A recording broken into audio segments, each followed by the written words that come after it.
Good afternoon, everybody. We're going to get started in about 2 minutes.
I could just take some of these paper. There's my speech. Anita has no speech. Good afternoon, everyone. We're going to resume the meeting. We left off discussions on document 6.3.5, application of Article 13 for Lao PDR. We were hearing comments from the members of the Standing Committee. I will also open the floor to observer parties.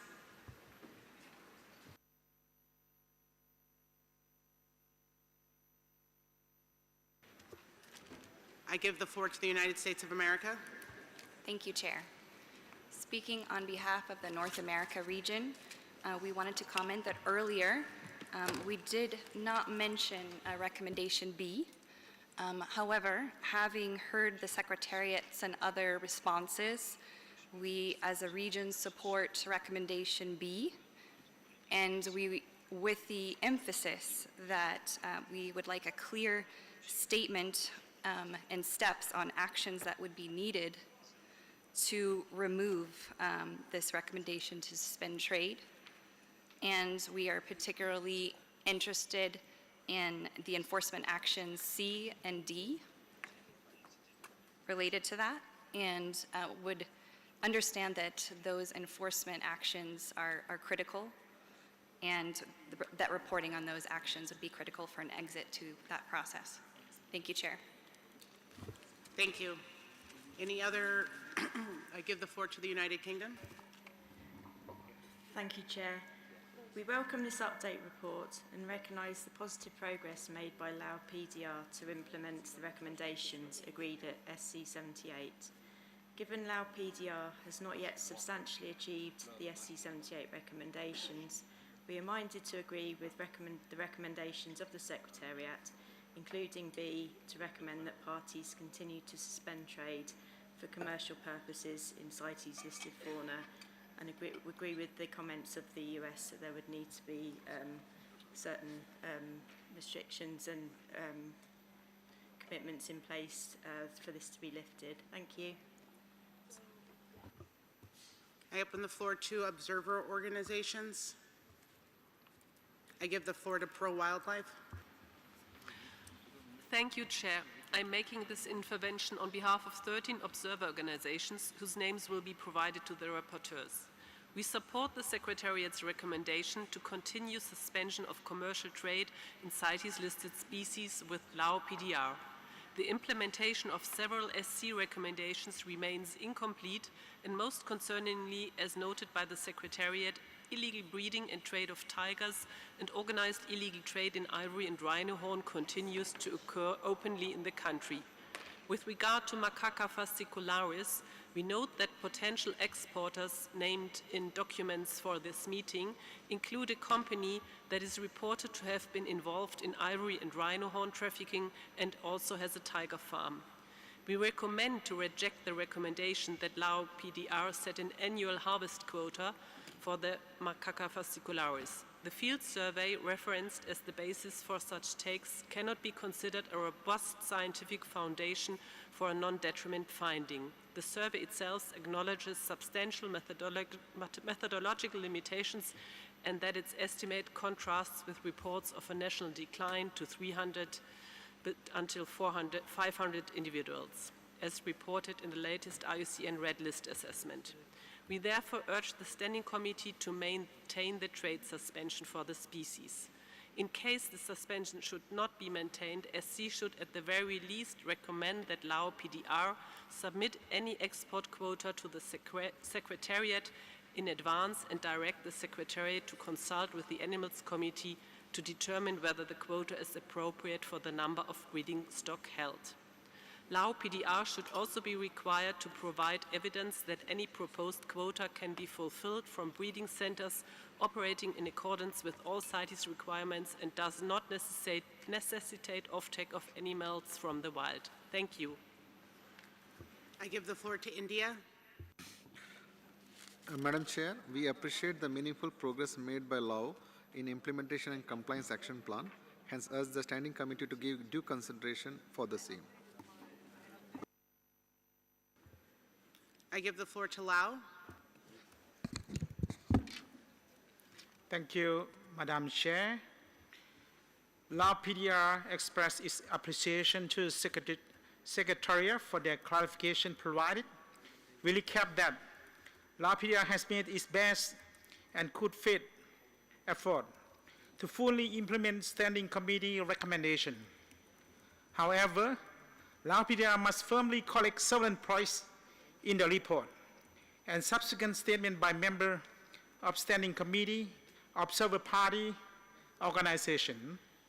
Regarding to the pending tiger audit, the tiger lineage audit is not delayed. It's proceeding exactly as scheduled and will be fully completed by mid-2026, as stated in the CAP report, reviewed and acknowledged by Secretariat. Suggesting otherwise misrepresent the agreed timeline. Secondly, operationalization of the elephant database, or NEIMS.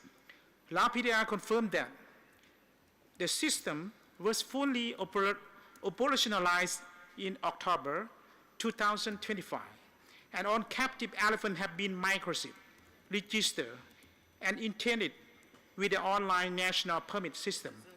This was communicated repeatedly to the CITES Secretariat with supporting document. Thirdly, confiscated macaque facility. The state of Yuanma macaque population has been reported consistently and transparently through the August independent verification to multiple formal communication, I remember 5 times, and through CAP report. All the macaques are government confiscated under strict supervision, and the business license of response company has been revoked. Fourth, allegation of ivory and rhino horn trade. Lao PDR draw attention to the SC 79 Information 7, which was correctly clarified that the medium-term transit country commonly applied to Lao is not recognized under CITES and has no legal meanings under international law. CITES impose obligation on only exporting, re-exporting, and importing party, not on the country with consignment pass, where under custom control. So such characterization therefore create a misleading impression of Lao obligation and jurisdiction. Finally, reference to information allegedly originate from China platform like TikTok or EIA statement are not verified and lack methodological transparency and are inconsistency with the independent investigation report provided by the Lao government. So these allegations should not use as basic for compliance assessment. So Lao PDR thanks for following party for fair, balanced intervention, namely Japan, Kuwait, and Indonesia. So we wish to respond respectfully to the Belgium, UK Observer Organization Pro-Wildlife. So Lao PDR appreciates your engagement and acknowledge that further work remains. However, the proposal to continue subsequent trades. I'm going to ask you to wrap it up. We are running short on time, and this is a second lengthy intervention. Yes, so Madam. Please bring it to closure. Yeah, 2 minutes. Yeah. So, however, the proposal to continue subsequent trades in on fauna until recommend C to end are complete is not compatible with the regulation. So, in closing, so based on the above, Lao respectfully but firmly requests the Standing Committee to lift the blanket suspension on fauna, especially for captive bred macaca fascicularis, whose further stock verification and traceability system have been fully completed and independent review. Thank you, Chair. Okay, thank you. Right now I'm going to focus on the Standing Committee. So we have,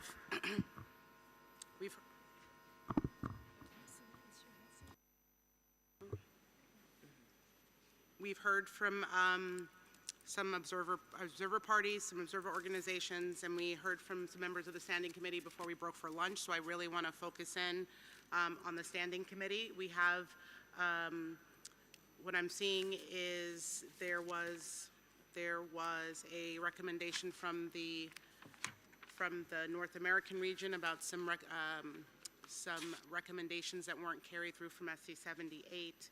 We have mostly support for the recommendations with the exception of 76B, which is the recommendation to continue to suspend trade and commercial purposes of CITES listed fauna species until the Standing Committee is satisfied that Lao PDR has substantially implemented the following recommendations that replace those agreed at 78.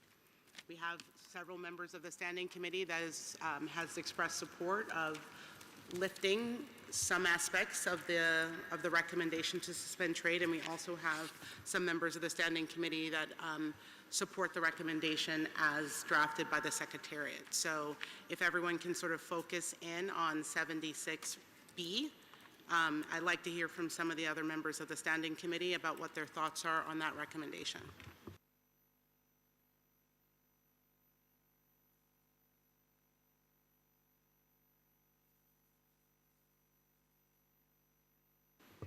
From the other regions that I have not heard from yet.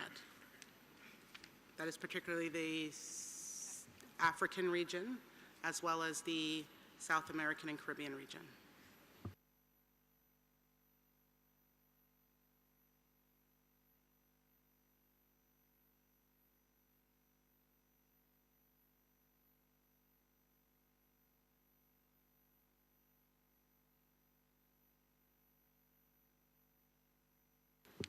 I would also like to hear from Oceania if they had thoughts on the document also in the recommendation.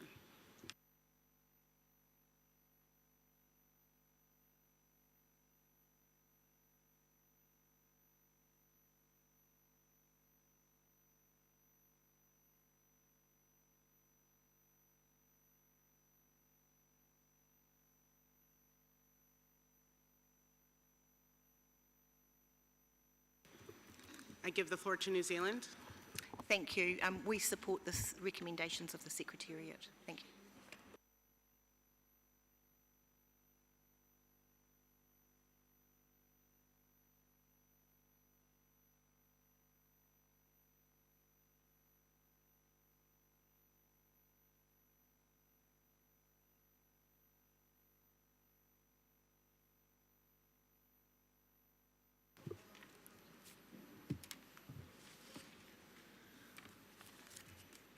looking to get some input from the Central and South American Caribbean region as well as the African region on whether or not to retain the recommendation B as described in the document proposed by the Secretariat, or as some of the members of the Standing Committee has proposed, lifting aspects of that recommendation to suspend trade.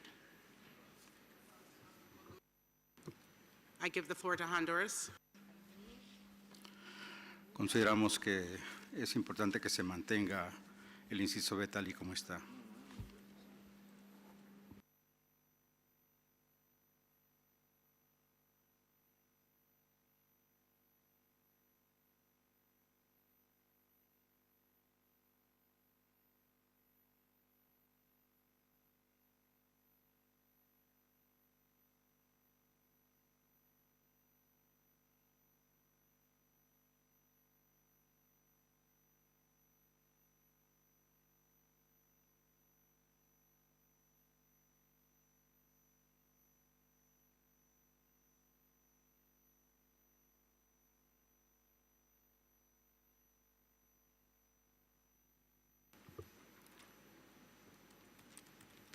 Does the Africa region have any input on this recommendation?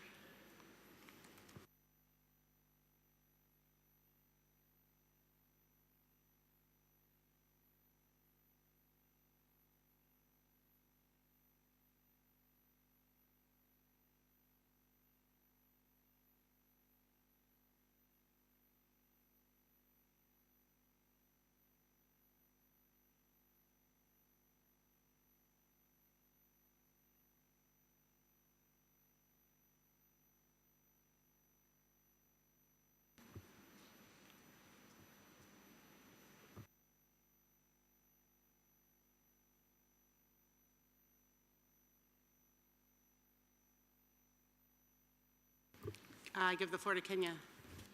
We support the recommendation of the Secretariat. Thank you, Kenya. So what I'm hearing from the committee is that there is support in the African region as well as the Central and South American and Caribbean region, the North American region, and the European region for retaining the recommendations as they are in the document, and the Asia region is not supportive. They would like to lessen the recommendation. So seeing the predominant support for retaining the recommendation B, the committee, I propose that the committee keep that recommendation as drafted by the Secretariat.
There was also a proposal from Lao to remove recommendation E, J, and K.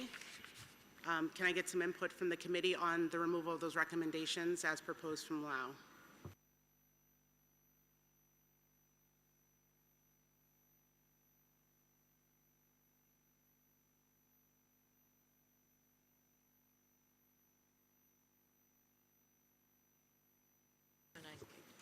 I give the floor to Kuwait. We are supportive to the position of Lao. Thank you.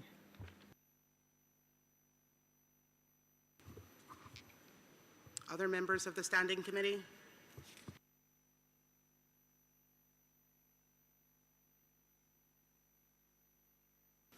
Japan? Japan echoes Kuwait. Thank you, Madam Chair.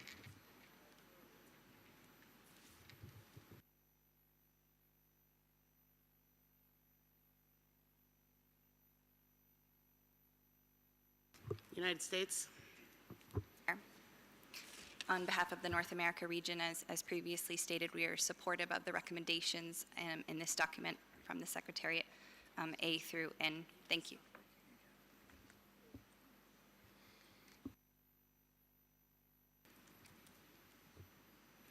Belgium. Thank you, Madam Chair. As the North American region, we were also supportive of the recommendations as mentioned, so we like to keep them as is. Thank you. New Zealand. Thank you, Chair. Oceania also wants to join those parties who choose to keep the recommendations. Thank you. The United Kingdom. Thank you, Chair. Similarly, the UK joins those parties and supports the recommendations as they're drafted in the document by the Secretariat. Thank you. The Dominican Republic.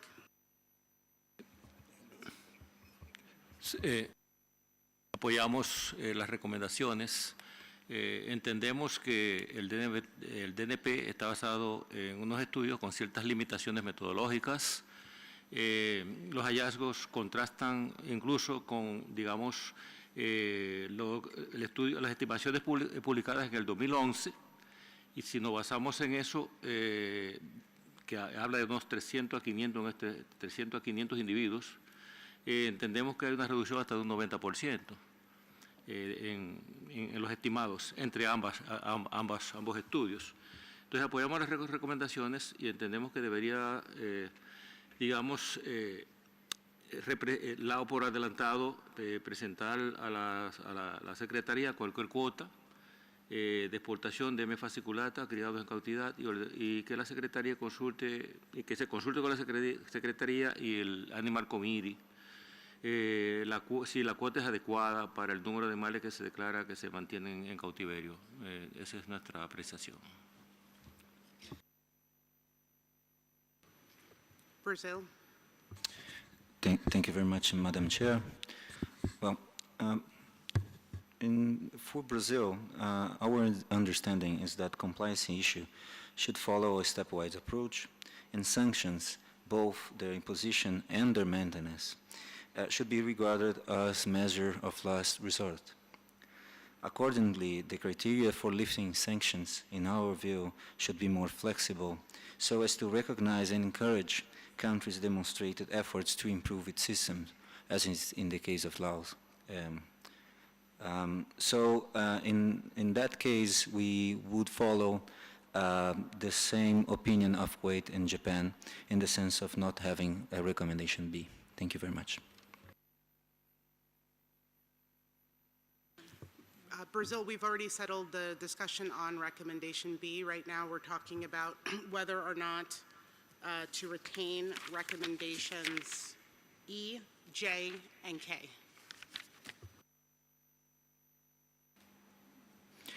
Sorry about that. We can of course maintain those recommendations. Thank you. Okay, so I'm also seeing from the Standing Committee overwhelming support to maintain those recommendations, so we will maintain those recommendations. The next item up was the merger of recommendation K, L, and M as proposed by the North American region. I will ask the North American region to read out that, that merger one more time for us, please. Thank you, Chair. We are proposing to mesh together recommendation L and M, and the new text would read, maintain its zero export quota for M. fascicularis, paragraph, parentheses, source codes F, R, W, in parentheses, for 2026 and onward, until management actions are in place to monitor the impact of offtake and regularly review and adjust harvest quotas as the basis for a non-detriment finding. Thank you. So, committee, can we focus on that merger of recommendations? Is there anyone who supports that?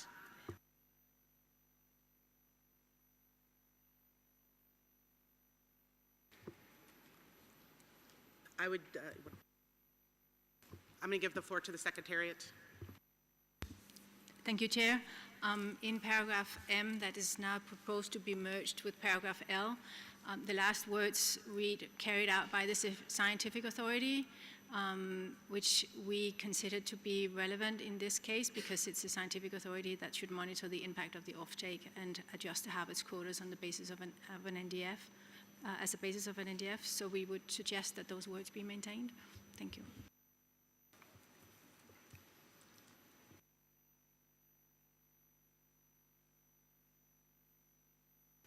Thoughts on the merger of those recommendations?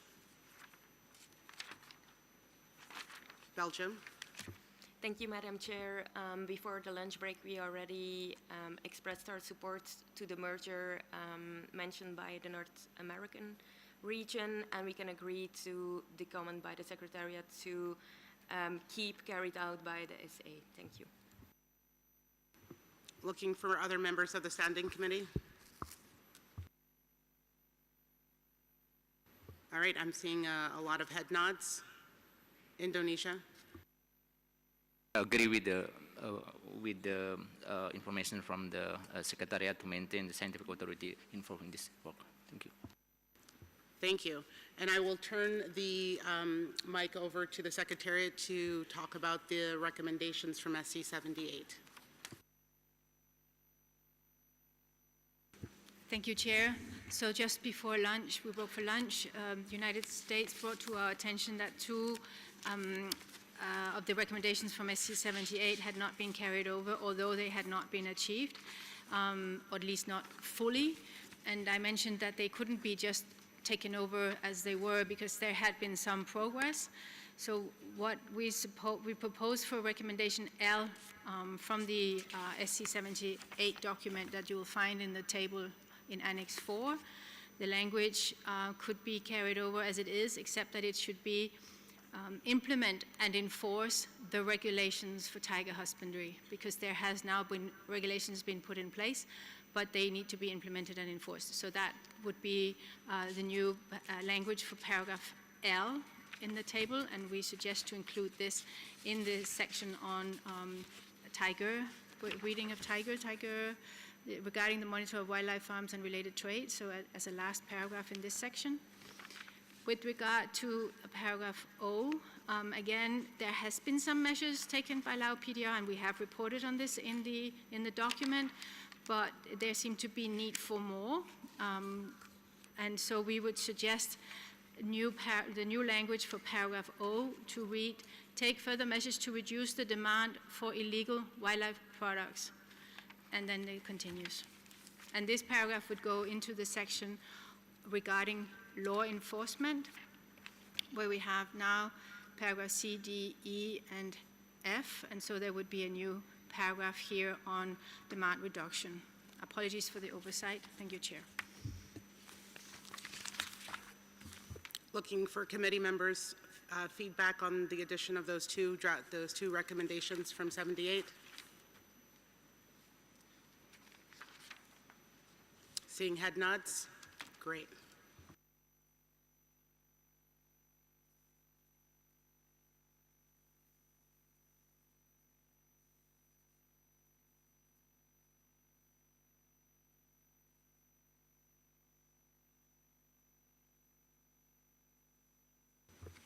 Let me just make...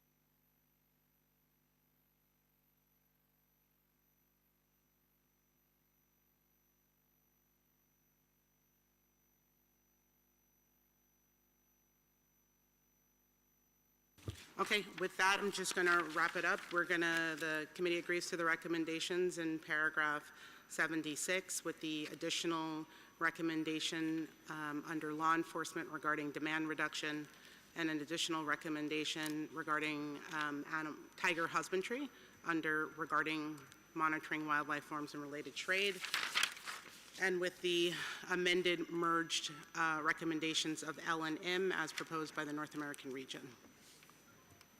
And with that, I close this agenda item.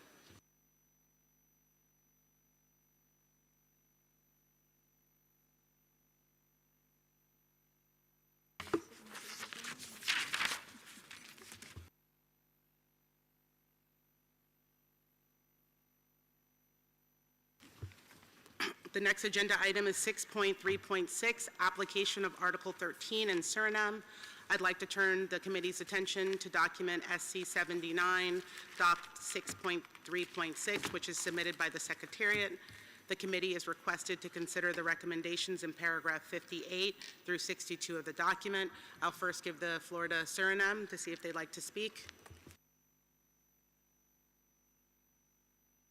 Suriname, you have the floor. Thank you, Chair. Suriname wishes to thank the Secretariat for the technical mission conducted in October 2025 and for the cooperation throughout the Compliance Assistance Program. Suriname has submitted its written response as an information document. This response is limited to procedural concern because Suriname did not receive the draft of SE 79, Doc 6.3.6 before its publication, and therefore had no opportunity to prepare factual clarification. On the Resolution Conference 14.3, Ref Cop 19, paragraph 16, 17, 20, 24, and 25, parties must be given the opportunity to review and comment on draft findings before they are submitted to the Standing Committee. This did not occur in our case. As a result, Suriname is not yet in a position to provide substantive clarification on the compliance issues identified in this report. We wish to do so, but we do need a reasonable time for that.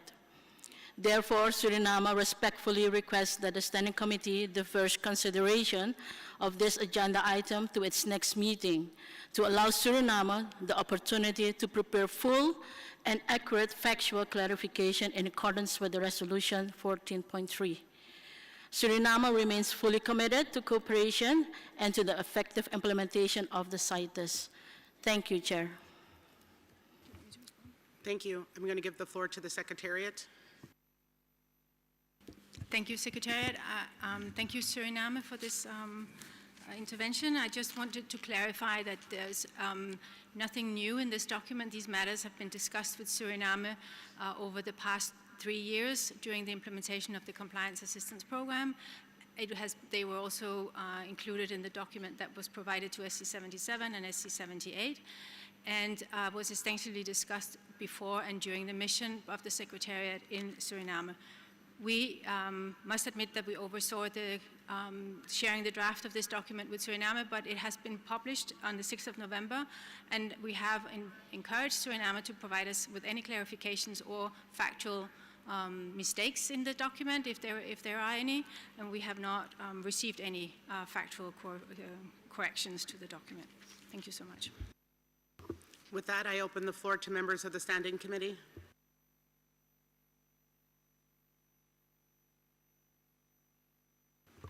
The United States.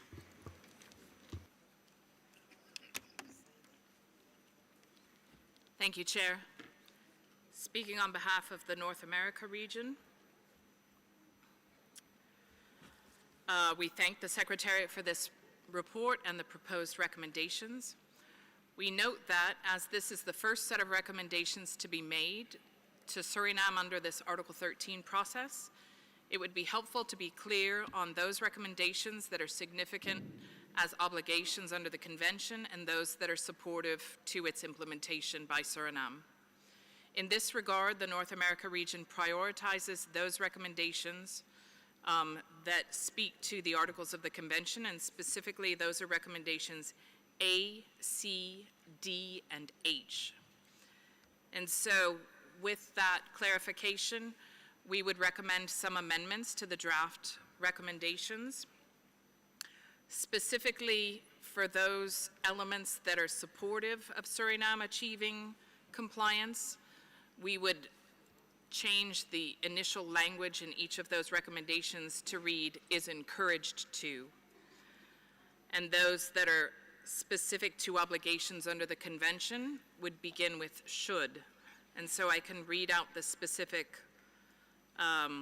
amendments to the recommendations, if that would be helpful. Thank you. So with regard to recommendation 58, subparagraph A, which is regarding legislation, it would begin should finalize and adopt, etc.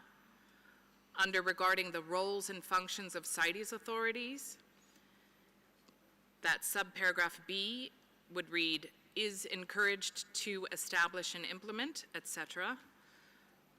Under recommendation C, after the reference to resolution conf 18.7, Rev Comp 19 on legal acquisition findings, rather than reading including, we would suggest that it read such as through the marking of live specimens, etc. Subparagraph D would begin with should establish and implement measures to ensure, etc. For paragraphs E and F, they would also begin with is encouraged to, and then continue on the language there.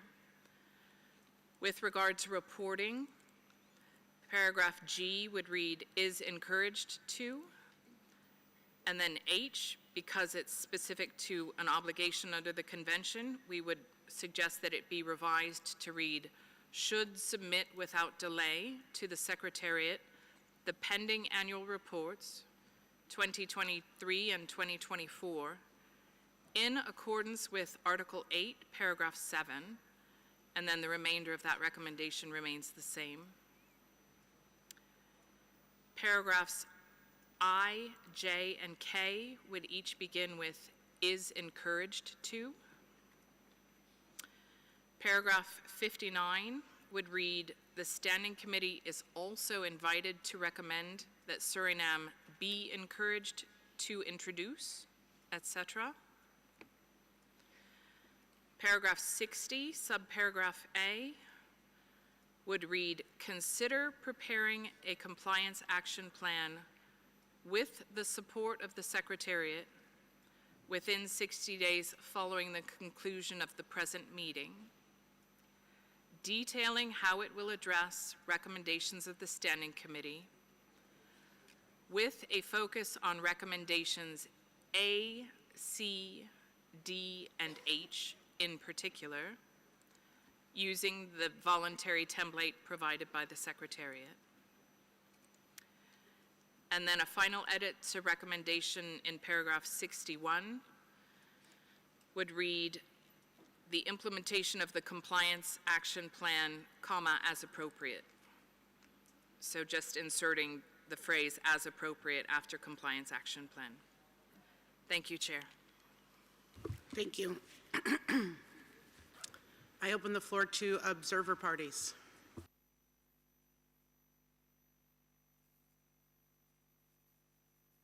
I give the floor to Kuwait. Thank you, Chair. We note the Secretariat details finding on Suriname. We recognize existing gaps, but also acknowledge Suriname's full cooperation, including hosting the technical mission and being legal and institutional reforms. Given the scale of the required improvement, we support giving Suriname adequate time to implement the recommendation and finalize its new legislation and procedures, while continuing close coordination with the CITES Secretariat. Thank you, Chair.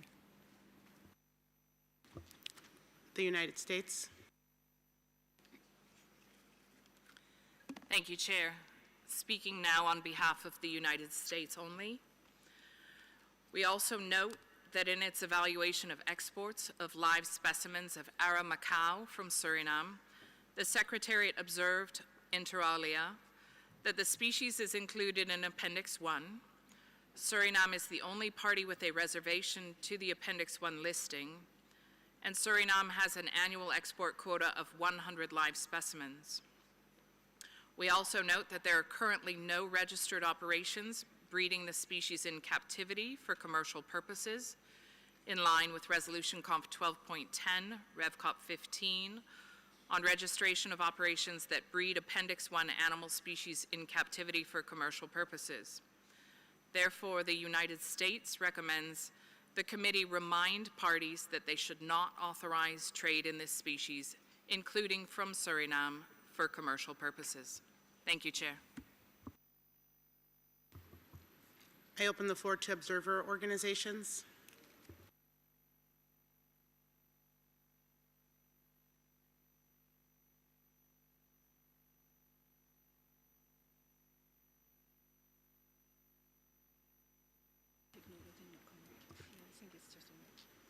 I have a question for the United States. Was that just to note for the record, or you're looking to establish a new recommendation? Thank you, Chair. We would like that noted for the record, and also, well, apologies, no, we think it should be an additional recommendation reminding parties that they shouldn't authorize trade in the species, including from Suriname, for commercial purposes. Thank you.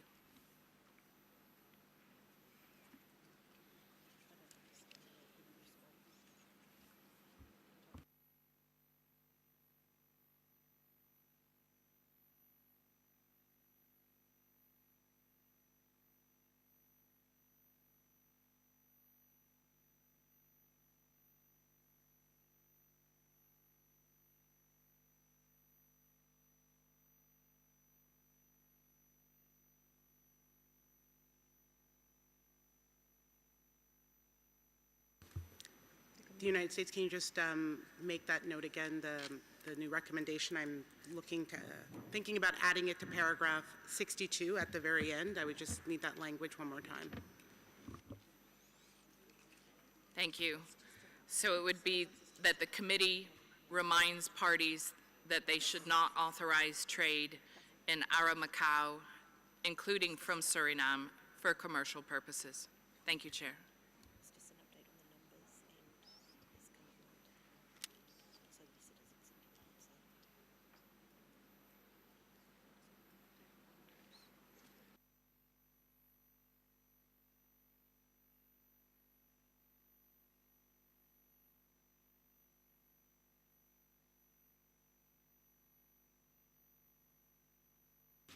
I give the floor to Poland. Thank you, Madam Chair. The European Union and its 27 member states recognize Suriname's progress in strengthening its CITES implementation, including initial legislative updates and steps to improve trade management, but also we recognize that there are still challenges.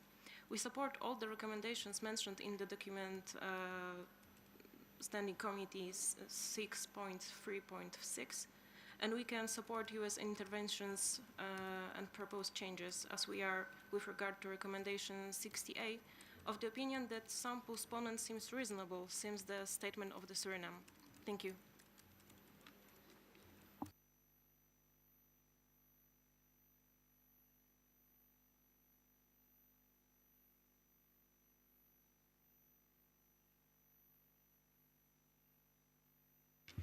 Poland, can you elaborate what you mean by postponement? What are you suggesting postponing? On 68, the Suriname mentioned that they didn't have time to look at the report, so it's now 60 days in 68, so allow for some more time.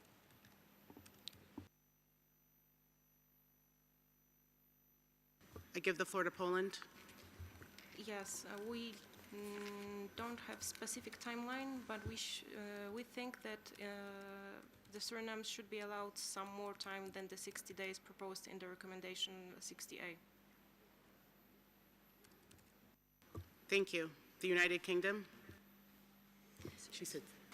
Thank you, Chair. We note the request from Suriname for more time, but we think that the recommendations from the North American region provides reasonable clarification for how Suriname should prioritise its actions, so we would support those from North America region. Thank you.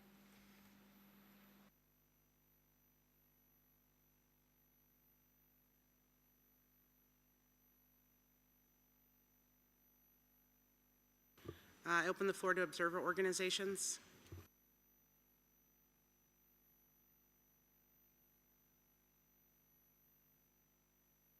I give the floor to World Paratrust. Thank you, Chair. This is an intervention on behalf of World Paratrust and several other observer organisations. We thank the Secretariat for conducting the verification mission to Suriname and preparing this report. The report raises a number of concerns about the management of trade in birds and other wildlife from Suriname, and we're particularly concerned about the trade in several large macaw species, including the import into several countries of wild-sourced arrow-macaw, as highlighted by the US.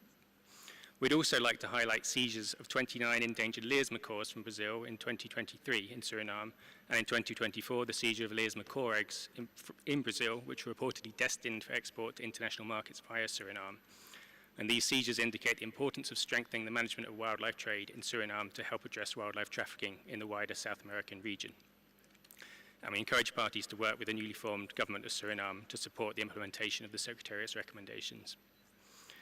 We propose that the Standing Committee adopts the recommendations in the document and also support the additional recommendation of the US concerning reminding parties they should not issue permits for commercial trade of arrow-macaw, noting that there have also been recent imports of arrow-macaw from other countries in the region that do not have a reservation and do not have breeding facilities for the species. Thank you. Thank you. I'm going to turn back to the Standing Committee now. So we've had some support from Belgium as well as the United Kingdom for the edits that were proposed by the North American region.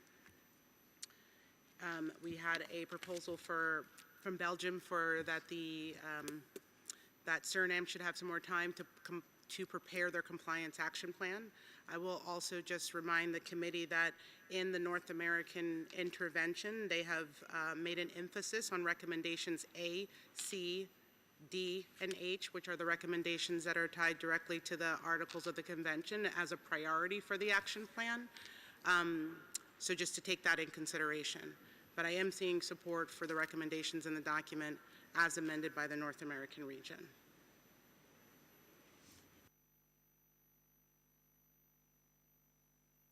Great. So I have support, and with that, I'm going to close this agenda item.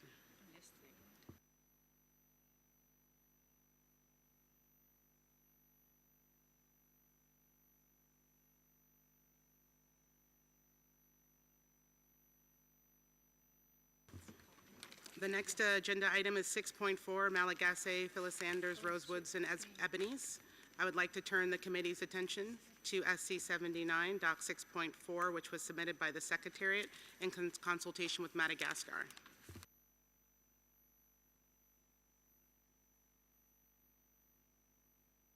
I give the floor to the Secretariat. Thank you very much, Chair. Since this document was prepared and submitted, we have an update.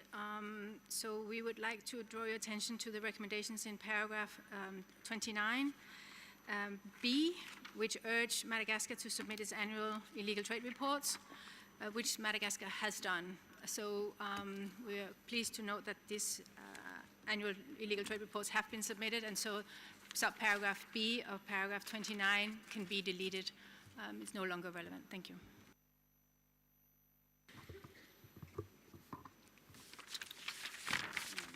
Okay, super. I will offer the floor to Madagascar if they'd like to take the floor. I give the floor to Madagascar. Merci, Madame la Présidente. Madame la Présidente, chers membres du comité permanent, je tiens à vous exprimer ma gratitude pour l'organisation de cette session et je remercie le secrétariat de la CITES pour la présentation de ce rapport relatif aux bois précieux de Madagascar.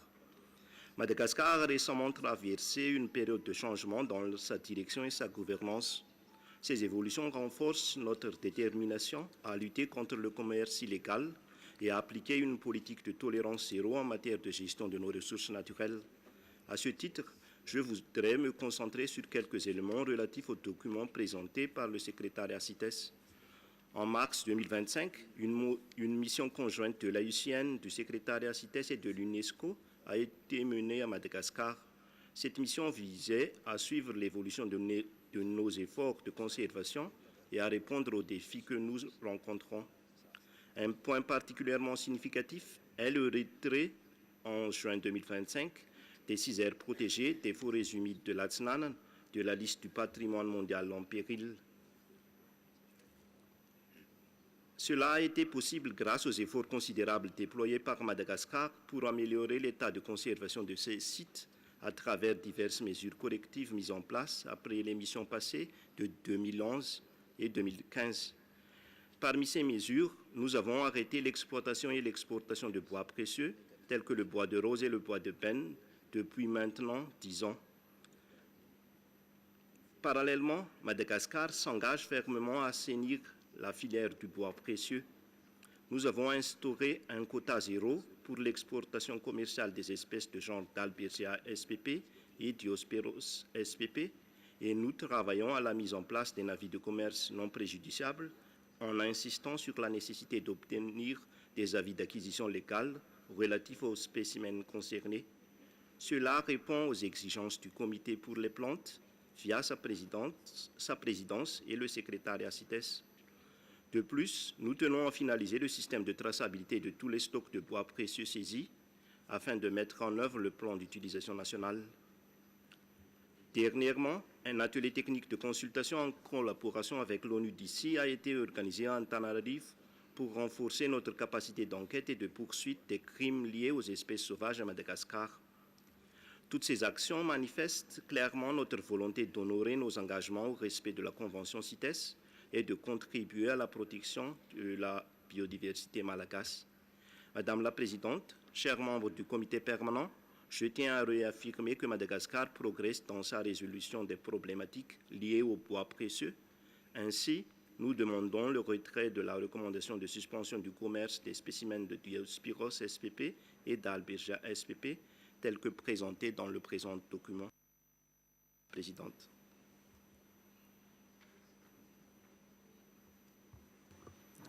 I open the floor to members of the Standing Committee. The United States. Thank you, Chair. The North America region supports adoption of the recommendations in document SC 79, Doc 6.4. With regard to recommendation C, while we look to the Secretariat to share Madagascar's report and also bring any noteworthy issues or issues of concern to the attention of the Standing Committee, we do not believe that such a report needs to be explicitly flagged in the recommendations, and therefore we believe that the second part of the recommendation can be deleted. With regard to recommendation F, we believe that any seizures of Madagascar origin Dalbergia spa and Diospyros spa should be brought to the immediate attention of Madagascar in addition to the Secretariat. Thank you, Chair.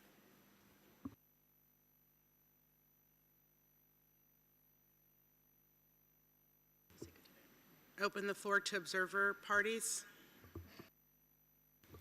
Belgium. Thank you, Madam Chair. We commend Madagascar on the work done, and we welcome the decision of the World Heritage Committee to remove some rainforests of concern from the list of those in danger. We support all recommendations in paragraph 29, except for recommendation D. We do not agree to withdraw the recommendation to suspend trade until all of the stockpiles have been inventoried, marked, stored, and secured. We welcome the work done by Madagascar to publish the zero export quota. However, we also share the concerns of the Secretariat that inventorying, marking and traceability needs to be in place before any opening of the international trades. On the comment by the Secretariat to delete B, we would agree, and on the comment by the USA on F, we also agree. Thank you. Thank you. I open the floor to observer organizations.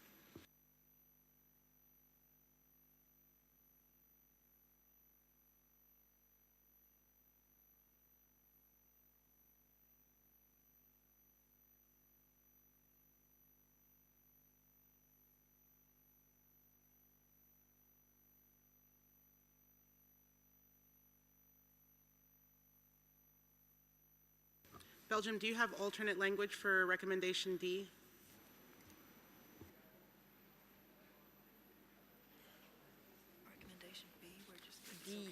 give the floor to Belgium.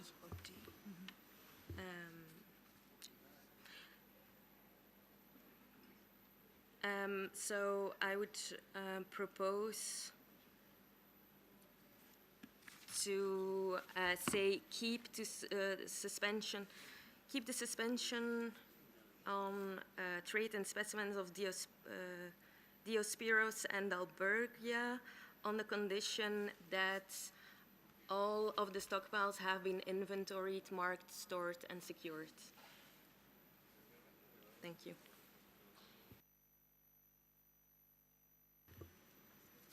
So seeing no one else is asking for the floor, I'm going to focus in on the Standing Committee. We have the recommendations in paragraph 29. We have support for the majority of those recommendations. The North American region has made some edits which seem to be supported by the committee. We have a proposal from Belgium to amend recommendation D, and so I'd like to get some feedback on the proposal made by Belgium from the remainder of the Standing Committee.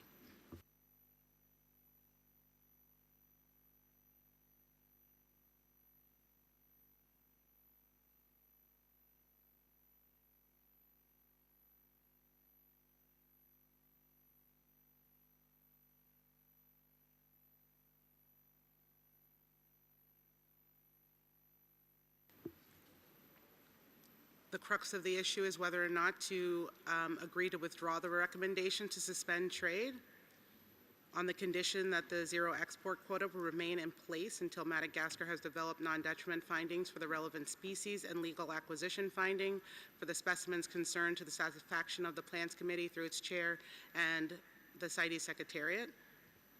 And the other proposed language is to retain the recommendation to suspend trade in specimens of ebonies and Phyllisanders and rosewood on the condition that Madagascar's stockpiles are marked, inventoried, and stored. All right, North American region. Thank you, Chair. On behalf of the North America region, I think our preference would be to retain D as recommended by the Secretariat in the document. We note that Madagascar has undertaken significant work in this regard, and we think that the safeguards included in recommendation D as written are sufficient, and we would prefer to stick with the recommendation as the Secretariat wrote. Thank you. New Zealand. Thank you, Chair. We acknowledge the progress that Madagascar has made, and we support the recommendations as proposed by the Secretariat with the amendments made by the United States. Thank you. The United Kingdom. Similarly, we take a similar position to the New Zealand, so supporting the recommendations with the amendments from the US. Thank you. Brazil. Thank you, Madam Chair. As with the US, we also support the recommendation as is, since it has a very clear conditionality, and we think this is enough to ensure that the suspension of trade will be conditioned to the zero export quota. Thank you. Dominican Republic.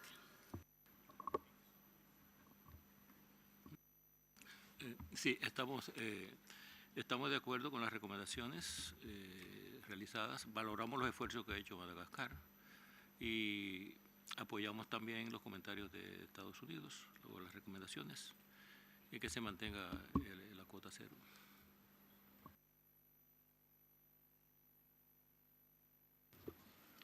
Belgium. Thank you, Madam Chair. And just to clarify our position, so on the inventories of the stockpiles mentioned in paragraph 6, I want to point out that although it was a successful pilot project, it was only a pilot project in 2 regions. And so there are a lot of stockpiles in other regions that are not inventoried, marked, secured, and stored.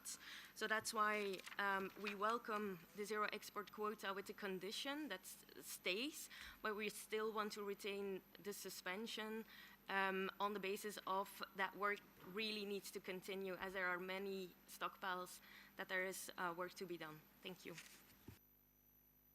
Honduras.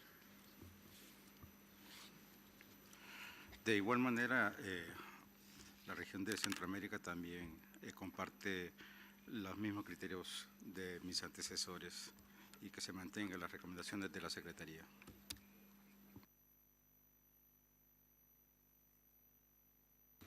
So I'm seeing overwhelming support for the recommendations as outlined in the document by the Secretariat with the amendments made by the North American region.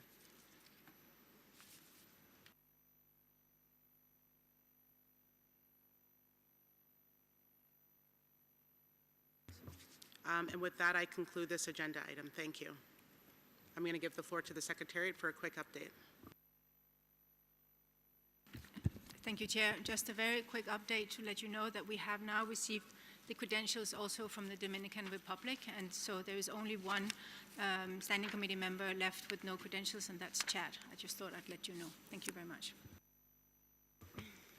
The next agenda item is on Totoaba. I would like to turn your attention to SC 79 Doc 6.5 that was prepared by the Secretariat. The committee is invited to consider the recommendations in paragraph 18 of the document.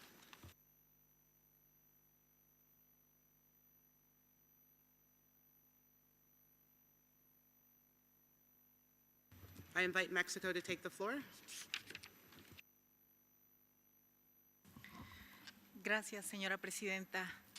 Como es de su conocimiento, México entregó puntualmente a la Secretaría CITES el reporte de avance y resultados del Plan de Acción de Cumplimiento sobre Totoaba. Agradecemos el reconocimiento de la Secretaría al progreso continuo de México para el cumplimiento del plan y expresamos nuestro acuerdo con las recomendaciones, incluyendo aquellas dirigidas a las observaciones del anexo 2, a alcanzar todos los hitos del plan antes de la reunión del Comité Permanente número 81 y a enviar un informe previo a dicha reunión. Señora Presidenta, colegas, como lo indica el informe de la Secretaría, en estos casi 3 años de aplicación del plan, hemos cumplido satisfactoriamente 87 de las 101 acciones y hemos avanzado y tenemos en proceso las restantes. Solo este año realizamos un ordenamiento pesquero para actualizar e integrar padrones en una base de datos interinstitucional. Pusimos en marcha el sistema de monitoreo satelital de embarcaciones menores en la zona de San Felipe, Baja California. Elaboramos y presentamos una reforma al Código Penal para incrementar las sanciones a quienes cometan delitos relacionados con la vida silvestre y particularmente asociados a la totoaba. La iniciativa fue aprobada por la Comisión de Justicia de la Cámara de Diputados y será votada próximamente en el Pleno de dicha Cámara. Reactivamos el Comité Internacional para la Recuperación de la Vaquita Marina como órgano científico asesor para adaptar y mejorar estratégicamente las acciones que sean necesarias. Activamos el Comité Internacional de Expertos en Tecnologías de Pesca para probar artes y métodos alternativos. Trabajamos en el diseño y prueba de mecanismos de comercialización y mercados que otorguen un mayor valor a productos obtenidos con métodos sustentables. Asimismo, en los últimos años, logramos blindar con vigilancia y monitoreo la zona de tolerancia cero que se consolida como un refugio seguro para la vaquita marina. Los trabajos de monitoreo muestran que no ha continuado la tendencia acelerada a la baja en las detecciones acústicas de vaquita. Y el último crucero de observación de septiembre de este año permitió el avistamiento de 1 a 2 crías de vaquita y al parecer de una hembra embarazada. Si bien los avistamientos fueron solo ligeramente superiores a los de 2024, son resultados alentadores, particularmente porque sucedieron bajo condiciones poco favorables del mar. Esto no es para bajar la guardia, sino para redoblar los esfuerzos y persistir en la atención a los retos más complejos de este tema, que incluyen la necesidad de abrir caminos alternativos de legalidad, sustentabilidad y prosperidad para la pesca y el desarrollo en el Alto Golfo de California. Estos avances también refuerzan nuestra posición. Mexico, I'm going to ask you to bring it to a close. It's 3 minutes for concerned parties, and we're approaching 4 minutes. Estoy a punto de terminar, señora presidenta. Estos avances refuerzan nuestra posición de que problemáticas como esta solo pueden solucionarse con cooperación internacional, que en este caso incluyen a México, Estados Unidos y China. Y respecto a esto, queremos informar que recientemente, en reunión del Grupo de Contacto Trilateral, reforzamos nuestra iniciativa de mejorar la comunicación y coordinación con los puntos de contacto y desarrollar mesas de trabajo específicas. Informamos también que, habiendo cumplido 2 años de México como presidente de este grupo, Estados Unidos aceptó asumir la presidencia en el siguiente periodo. Finalmente, agradecemos a la Secretaría General, a las partes y las organizaciones que continúan colaborando con México, al Comité Internacional para la Recuperación de la Vaquita Marina y particularmente a las comunidades pesqueras del Alto Golfo de California, que en un contexto difícil mantienen el diálogo con el objetivo de construir alternativas de vida para ellos mismos y para la vaquita marina. Gracias, Presidenta. Thank you, Mexico. I open the floor now to members of the Standing Committee. I give the floor to Japan. Thank you, Madam Chair. Japan congratulates Mexico and welcomes the significant progress made in implementing its Totoaba Compliance Action Plan. Japan appreciates Mexico's continued commitment and supports all the recommendations presented in the document. Thank you, Madam Chair. I give the floor to Brazil. Thank you very much, Madam Chair. And similarly, as stated by the Japanese representative, Brazil would like to commend the efforts of Mexico in trying to advance in the many actions of the action plan. And we also wanted to support all the recommendations of the report. Thank you very much. Thank you. The United Kingdom. Thank you, Chair. The UK recognises the complexity and the challenges involved with implementing its compliance action plan, and so, like others, we would like to acknowledge the positive progress that Mexico has made. We remain, however, concerned by the urgent status of the vaquita and note that a number of critical milestones in the CAP have passed their deadline, as Mexico have recognised, and we therefore support the recommendations in this document, including the request to achieve all milestones in the CAP no later than SC81. We urge Mexico to expedite the implementation of these remaining actions as a matter of urgency.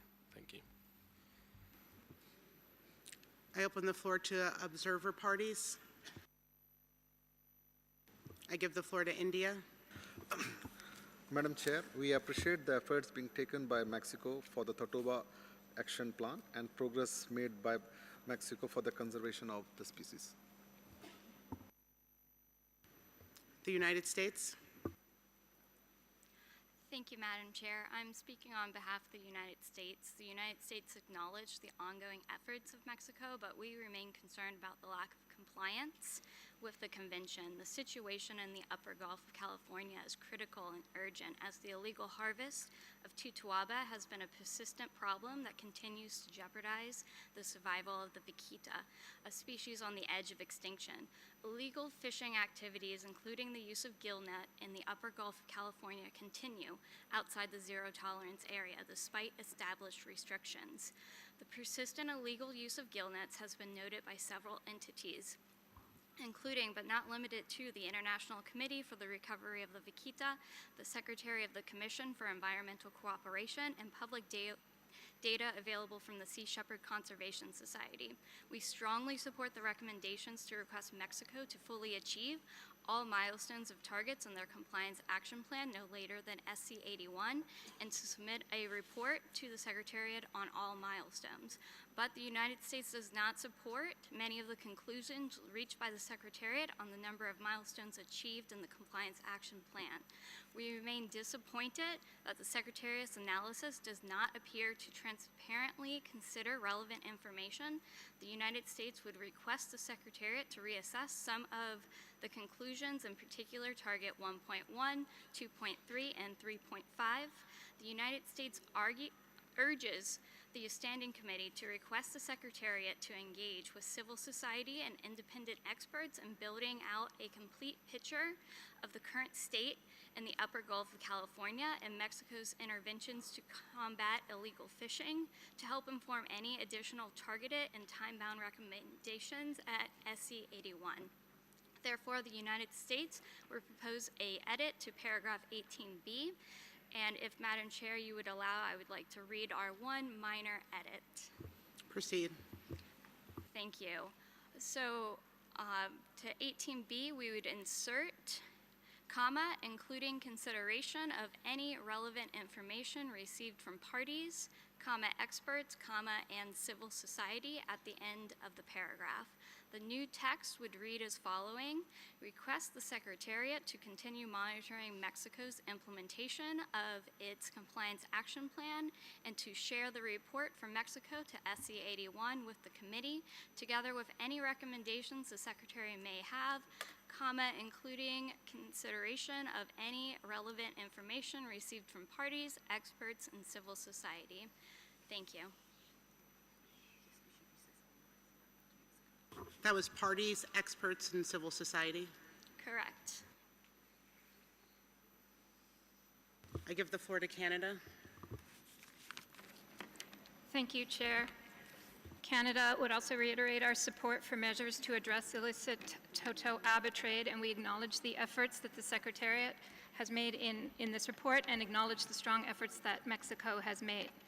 We recognize as well that actions are being taken in other international fora, such as the Commission on Environmental Cooperation. We recognize that the compliance action plan that has been prepared by Mexico is extensive and detailed and covers a lot of issues, including those which are under a domestic remit. In this regard, Canada appreciates the strong work that Mexico has done to try to achieve these many targets, and supports the evaluation of the Secretariat on their progress. So Canada supports the recommendations in paragraph 18 as written. We do not see the need for the inclusion of the amendment just proposed by the United States. We feel that there is enough guidance in the recommendations as written to allow the Standing Committee to evaluate this issue at its 81st meeting. Thank you, Chair.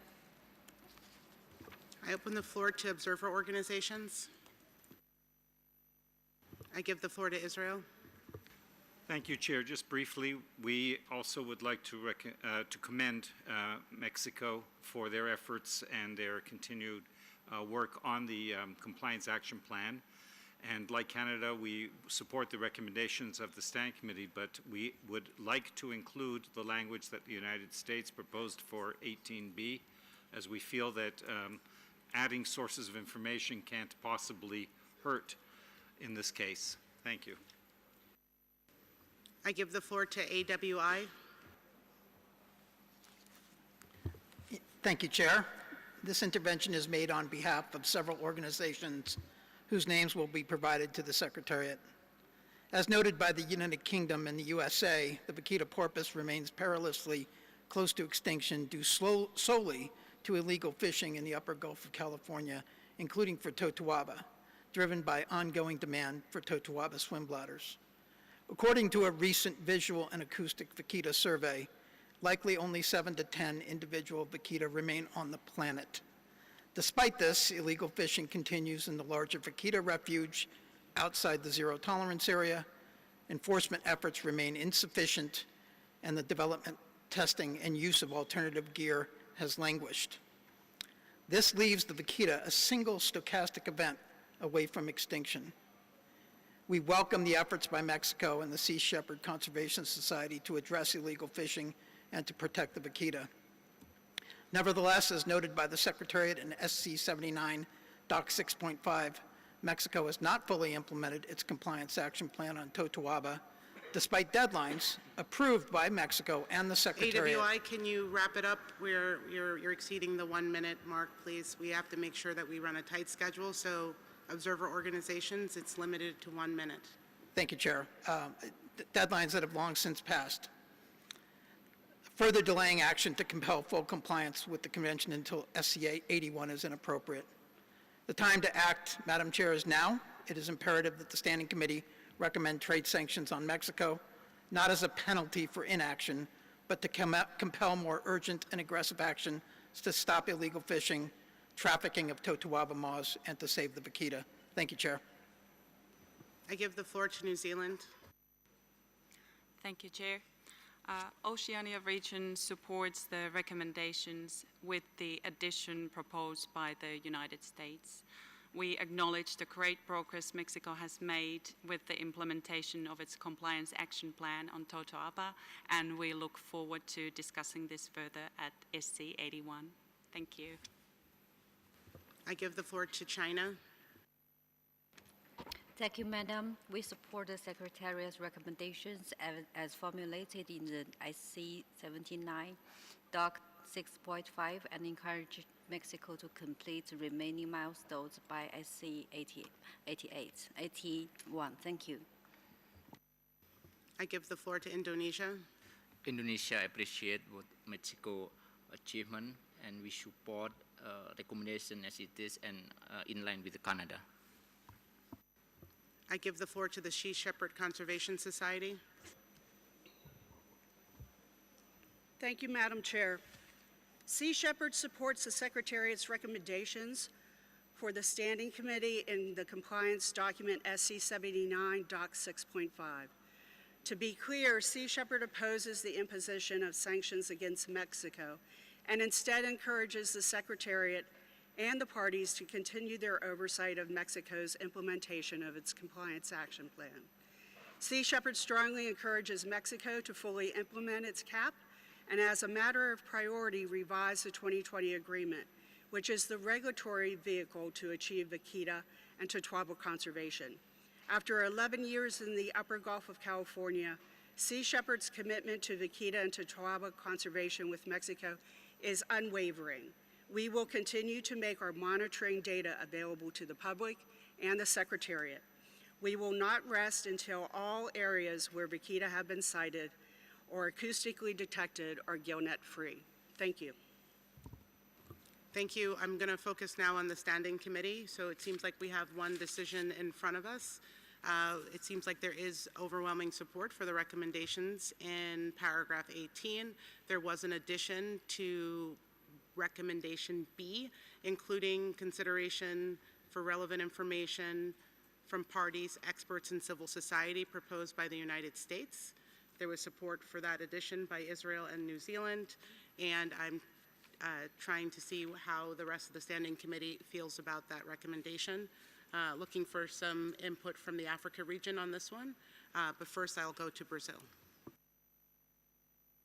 Thank you very much, Madam Chair.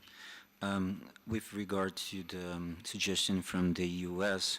of including consideration of relevant information received from parties, experts, and civil society, we believe that this text is actually not necessary because this is a task for the Secretary to define how it's going to monitor the Mexico implementation. So we don't think that adding this text is really necessary, and thus we prefer to maintain the recommendation as was initially proposed by the Secretary. Thank you.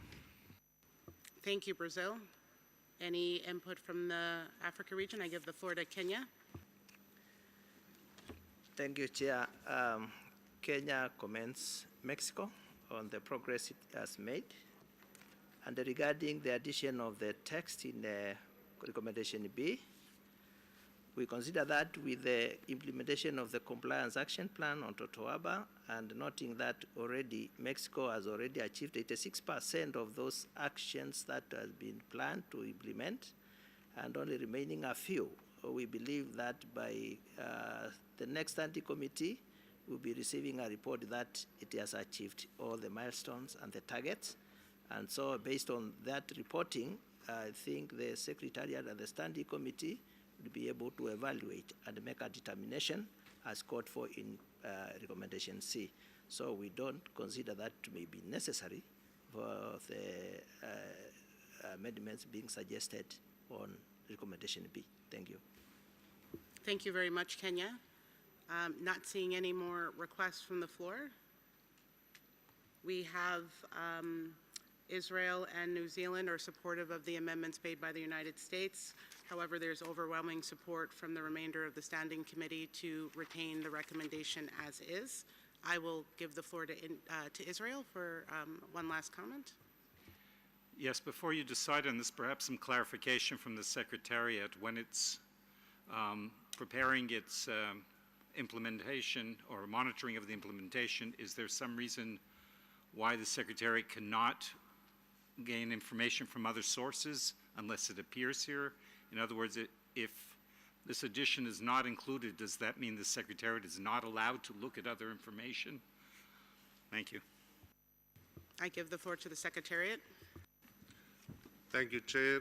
And as Secretariat, we can confirm that actually we do consider information from other sources. Although we do not explicitly mention these sources in the document, we do take them into consideration. Thank you, Chair. With that, I feel the committee has agreed to the recommendations in paragraph 18 as proposed by the Secretariat. And with that, I close this agenda item. Thank you.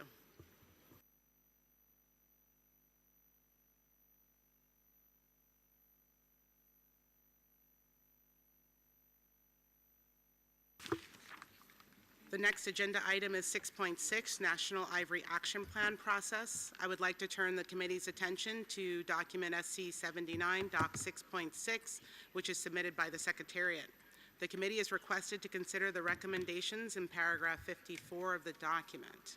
Recommendation A concerns China, and recommendation B concerns the United Arab Emirates. I suggest we take them one by one. We can start with recommendation A. I will give the floor to China if they'd like to make any remarks.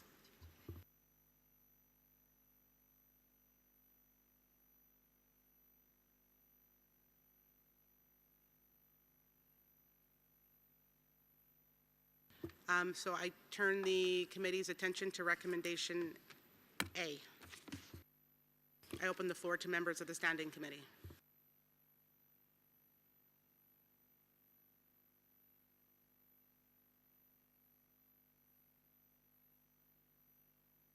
I open the floor to observer parties.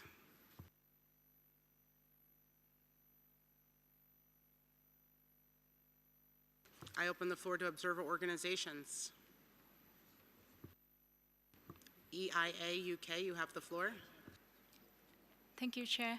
We are speaking on behalf of EIA, David Shepherd Wildlife Foundation, Pro Wildlife, SSN, and WWF.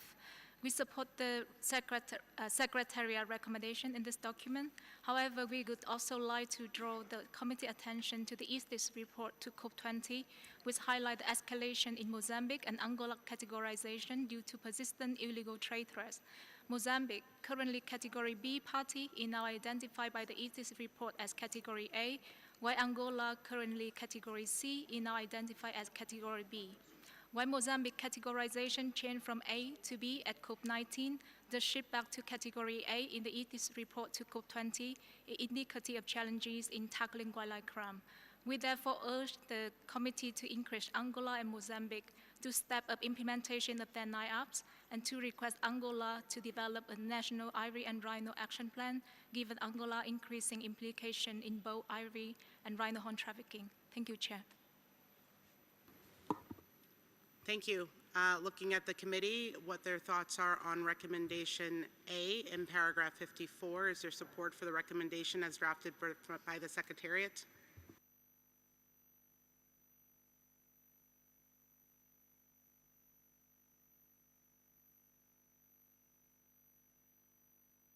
Okay, there's a lot of nods, so we agree to the recommendations in paragraph A.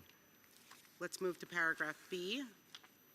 Regarding the United Arab Emirates, I give the floor to the United Arab Emirates if they'd like to make some remarks. Thank you, Chair. The United Arab Emirates wish to express its appreciation to the Secretariat and the Standing Committee for their continued effort to strengthen the implementation of the Convention. The UAE also appreciates the importance of origin, transit, and destination countries to work hand in hand. The UAE has no domestic market ivory and rhino horns and uploads a strict zero-tolerance policy towards any form of illegal wildlife trade. Recognizing its role as a major global transit hub, the UAE has prioritized the control of transboundary movements of wildlife products. The country has introduced advanced risk profiling system, joint screening procedures at ports, and intelligence-led inspections supported by real-time interagency coordination and international information exchange. These measures ensure that illicit shipments are intercepted at the transit stage. The UAE sustains efforts to prevent illegal trade are detailed in the national report submitted to this meeting as information document SC 79 Information 5. Since the last COP, the UAE has been modernizing its national framework to combat illegal ivory and rhino horn trade. It adopted the National Plan of Action for Regulating Trade of Fauna and Flora 2023-2030, aligned with NEA pillars, legislative strengthening, effective enforcement, capacity building, international cooperation, and reporting. To highlight key concrete measures, the UAE is in the final stage of publishing its updated federal law on CITES implementation, introducing 40-fold higher penalties than the previous legislation, with additional increases for repeat offenders. Wildlife trafficking is now explicitly classified as a serious criminal offense. Wildlife crime is also fully integrated now into our national anti-money laundering and counter-terrorism financing framework, enabling financial investigation, asset tracing, and the disruption of organized criminal networks. Through the International Initiative of Law Enforcement for Climate, the UAE is a co-founding country, cooperates with UNODC, Interpol, and WCO to conduct joint transitional enforcement operation, including with Mozambique and other range states. Recent enforcement data show a clear positive trend in seizures between 2021 and 2024. The number of seizures detected within the UAE has increased, while seizures outside the UAE in trade chains previously implicating the country have decreased. Nevertheless, to ensure that its framework is efficient and as efficient as possible, the UAE is investigating CITES reference cases implicating UAE in close collaboration with Interpol and partners. My apologies, UAE. We're at about 3 minutes and a half. Can we bring it to close so the committee can start to look at the recommendations? Of course. Chair, we just also wanted just to clarify that one of the shipments that were mentioned as well in the report of the Secretariat, we have investigated that shipment that says basically it was apprehended in Mozambique, and that shipment has not left the ports of the origin country in Mozambique, and actually was apprehended with the help of the UAE in the origin country. So the UAE, of course, remains ready to continue engaging with the Secretariat, and accordingly, we propose the following amendment to the recommendation point B. and it reads as follows. The Standing Committee took note of the report of the Secretariat, agreed not to include the United Arab Emirates in the NIAB process at present. As Chair, we see as this is a very premature to include the UAE at this stage, and 3, to encourage the UAE or the United Arab Emirates to remain vigilant in their efforts to combat illegal wildlife trade on ivory and continue closely review trends to ensure that activities and measures implemented respond effectively to illegal trade in ivory as it affects the UAE, and invited the UAE to report through the Secretariat to SC 81 on its implementation of Resolution Conference 10.10 revised in COP19. In conclusion, the UAE reiterates its unwavering commitments to supporting the integrity, of course, of the Convention, and to work collaboratively with all the parties, as well as the Secretariat. Thank you, Chair. Thank you. I give the floor to the members of the Standing Committee. Open the floor for the Standing Committee. I see Kuwait. Please take the floor, Kuwait. Thank you, Chair. On behalf of the West Asia region, West Asia region wishes to acknowledge the significant effort undertaken by the United Arab Emirates to combat the illegal trade in ivory and the strengthening national implementation of the Convention. The information represented by the UAE in its national report to the meeting demonstrate a sustained commitment and enforcement legislative moderations and international cooperations. We also note the tangible and positive result emerging from these efforts, which show that the UAE is efficiently addressing the challenges associated with its role as an important global transit hub. Enhanced inspections, risk-based profiling, strengthening coordination among national authorities, and increased international collaboration have all contributed to improve the detection and preventing of illegal wildlife trade. In light of these measures and consideration that UAE's national framework already incorporate and fulfilled the core pillars of the National Ivory Action Plan process, West Asia countries that consider that the proposed recommendation include that UAE in NIAB's process is not warranted at this stage. The UAE existing system and ongoing effort already meet the objective of NIAB and demonstrate continuous progress. We therefore support the amendment proposed by United Arab Emirates to recommend to the recommendation point B, as those amendments offer a balanced and constructively way forward, encourage sustained collaboration, and ensure that compliance tools are applied in the manner appropriated to the facts and aligned with the CITES procedure. Thank you, Chair.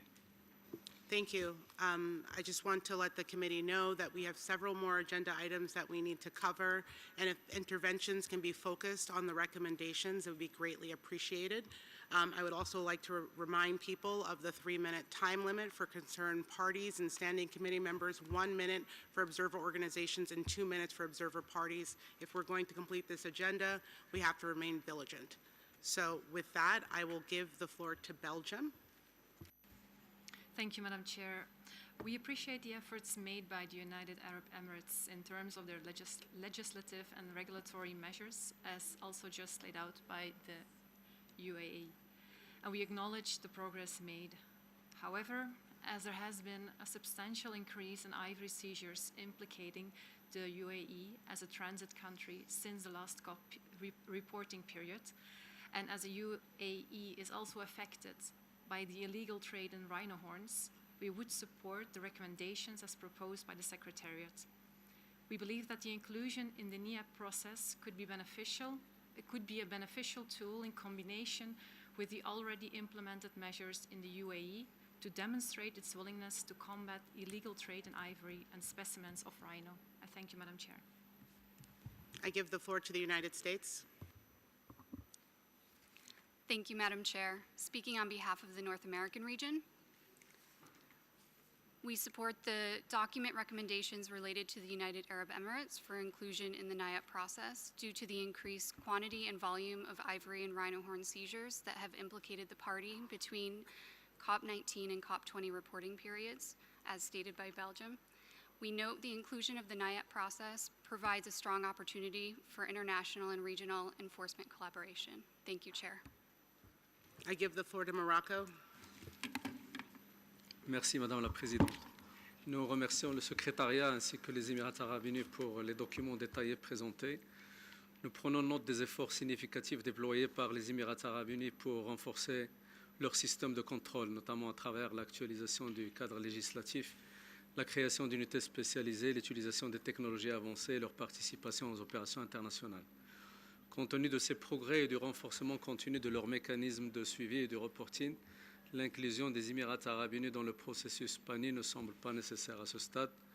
Donc le Maroc soutient les modifications formulées par les Émirats arabes unis et salue leur engagement à maintenir une vigilance renforcée contre le commerce illégal d'ivoire, à suivre de près les tendances et à adapter les mesures lorsque c'est nécessaire, et à faire rapport au secrétariat pour le Standing Committee numéro 81 sur la mise en œuvre de la résolution 10.10 REV COP19. Merci Madame la Présidente. I open the floor to observer parties and give the floor to China. Thank you, Madam, and sorry for missing the earlier opportunity to speak on the recommendation A. China would like to express our appreciation to the Secretariat for the recommendation now to include China in the NIA process. We are grateful for the recognition of our comprehensive enforcement efforts and the sustained commitment to combating illegal ivory trade. And back to the recommendation B, China recognizes UAE's progress in combating illegal wild trade and shares the concerns regarding the use of certain data in the CITES analysis, particularly the practice of attributing responsibilities to so-called destination countries based solely on declared road information from seizures made outside a party's territory. We believe CITES should exercise greater caution when use such data, as it may not accurately reflect the true source and the responsibilities for illegal trade. We'd like to emphasize that measures should be proportionate and recognize demonstrated enforcement efforts. Thank you. I give the floor to Singapore, and I just want to note that EDIS data validation is scheduled to be talked about on Thursday morning under COP20 Doc 42. So that's a separate conversation that we'll be having next week. Thank you, Madam Chair. Singapore acknowledges UAE's significant efforts in combating illegal trade in ivory. Transit states like the UAE operate within a unique enforcement environment. Whilst not being the source of destination of illegal ivory, they play a crucial role in global detection efforts during the transit phase. Transit authorities can only intercept what their detection systems and risk assessment frameworks can identify through targeted screening and intelligence-led operations. When intelligence is timely, credible, and actionable within their jurisdiction, transit states should be trusted to take immediate enforcement action. However, penalizing transit states for shipments that evade detection despite reasonable enforcement efforts creates an unrealistic standard of accountability. We therefore support the amendments proposed by the UAE. Thank you, Chair. I give the floor to India. Madam Chair, we appreciate the efforts already being initiated and taken by UAE and echo the stand and amendment proposed by UAE in this regard. I give the floor to Tanzania. Thank you, Madam Chair. Tanzania wishes to align with other speakers in commending United Arab Emirates for its effort to combat illicit trade in ivory and rhino horns. Tanzania also commends UAE for developing the plan of action, which also articulates most of the aspects under the NIAP. So Tanzania is of the opinion that UAE should be allowed now to implement the action plan that they have developed and also share the findings during their mission in Geneva. And then we defer putting them under NIAP process now. So when they present the report and recommendation in the next standing committee. So we support UAE proposed amendment to the recommendation under paragraph B. Thank you. I open the floor to observer organizations and give the floor to Kuwait. Thank you, Chair. I just want to re-inform the committee about what's been said by the United Arab Emirates, that the information about the confiscation that mentioned by Belgium and the United States is mistaken, and justification has just been said to the committee, and information document 5 presents the actual number of confiscation. So just for the committee to take in consideration, this number is not correct in the report. Thank you. Okay, I'm going to focus in on the Standing Committee. We have the recommendations as outlined in the document presented by the Secretariat, paragraph 54B. And then we also have revised recommendations that was proposed by the United Arab Emirates. So I'm looking to see, besides Belgium, the North American region support the recommendations as in the document. And we have Kuwait and Morocco who support these revised recommendations. I see Oceania is supportive of the recommendations in the document.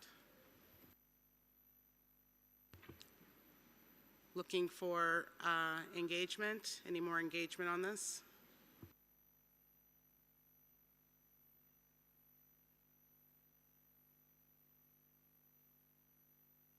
Looking for other standing committee members to weigh in.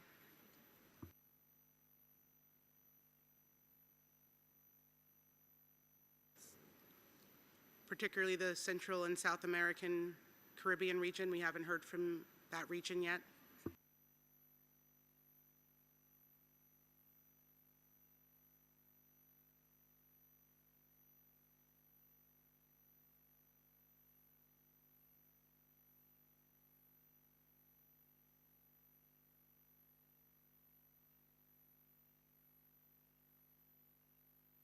I give the floor to Poland. Thank you, Madam Chair. We would like to express the UAE has previously avoided the NIAP process due to downward trend in seizures, but now the trend has changed, so we support the recommendations as they stand in the document. Thank you, Poland. Any comments from the Central, South American, and Caribbean region?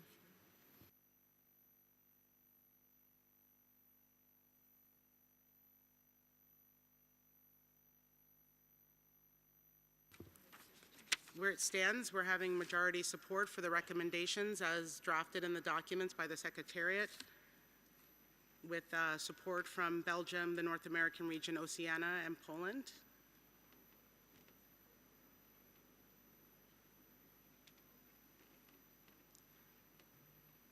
With that, we're going to agree to the recommendations in paragraph 54 as drafted by the Secretariat. I give the floor to Japan. Thank you, Chair. Japan proposes amended recommendation as the United Arab Emirates has been identified as a country affected by illegal trade in rhino horn as well, and given that the Secretariat has highlighted concerns in Doc 6.6, we propose the following two amendments. For Item 3, we propose adding rhino horn to the place where ivory appears so that it reads ivory and rhino horn. For Item 4, we propose adding the phrase "the progress against the concerns raised in Doc 6.6 after Resolution Conf 10.10. Thank you. So we have Japan is amending the recommendations as proposed by the UAE. Is that correct?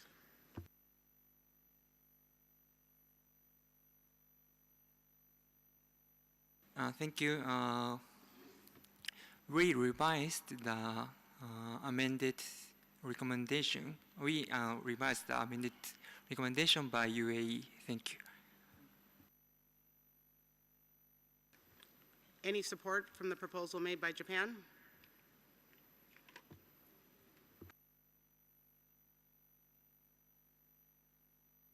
With that, we still have majority support for the recommendations as drafted by the Secretariat, with Belgium, North American region, Oceania, and Poland weighing in to support that, and we only have support from Kuwait and Morocco for the amended recommendations as proposed by the UAE.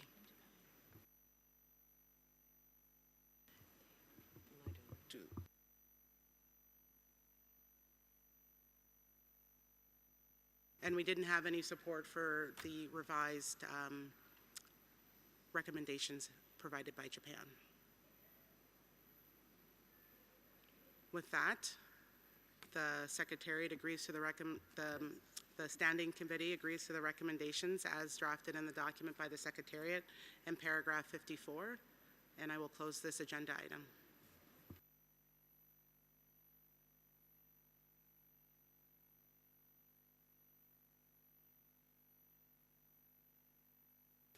The next agenda item is item number 7, review of significant trade in specimens of Appendix 2 species, Doc 7.1, implementation of the recommendations of the Animals Committee. I would like the committee to turn their attention to SC 79, Doc 7.1, which was submitted by the Secretariat, following consultations with the Animals Committee.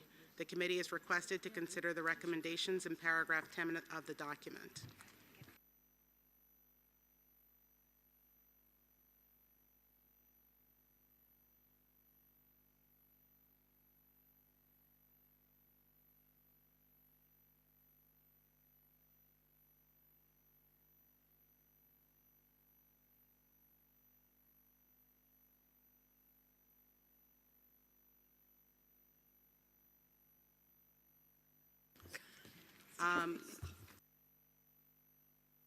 So we're going to take these all together, and so if there is recommendations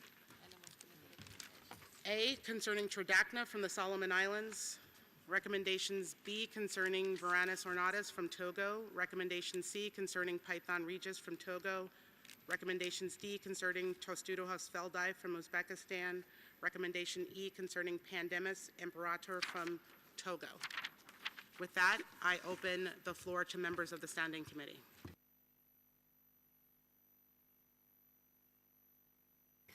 I give the floor to New Zealand. Thank you, Chair. With your indulgence, I have an update from the Solomon Islands who are unable to be here today, if I could read it out. Thank you. Thank you, Chair. The Solomon Islands wishes to provide an update regarding the management and proposed once-only export of stockpiled shells of the larger giant clam species, Tridacna species. Rural communities across the country have consumed giant clams for decades, resulting in substantial accumulations of empty shells, many dating back 20 to 30 years.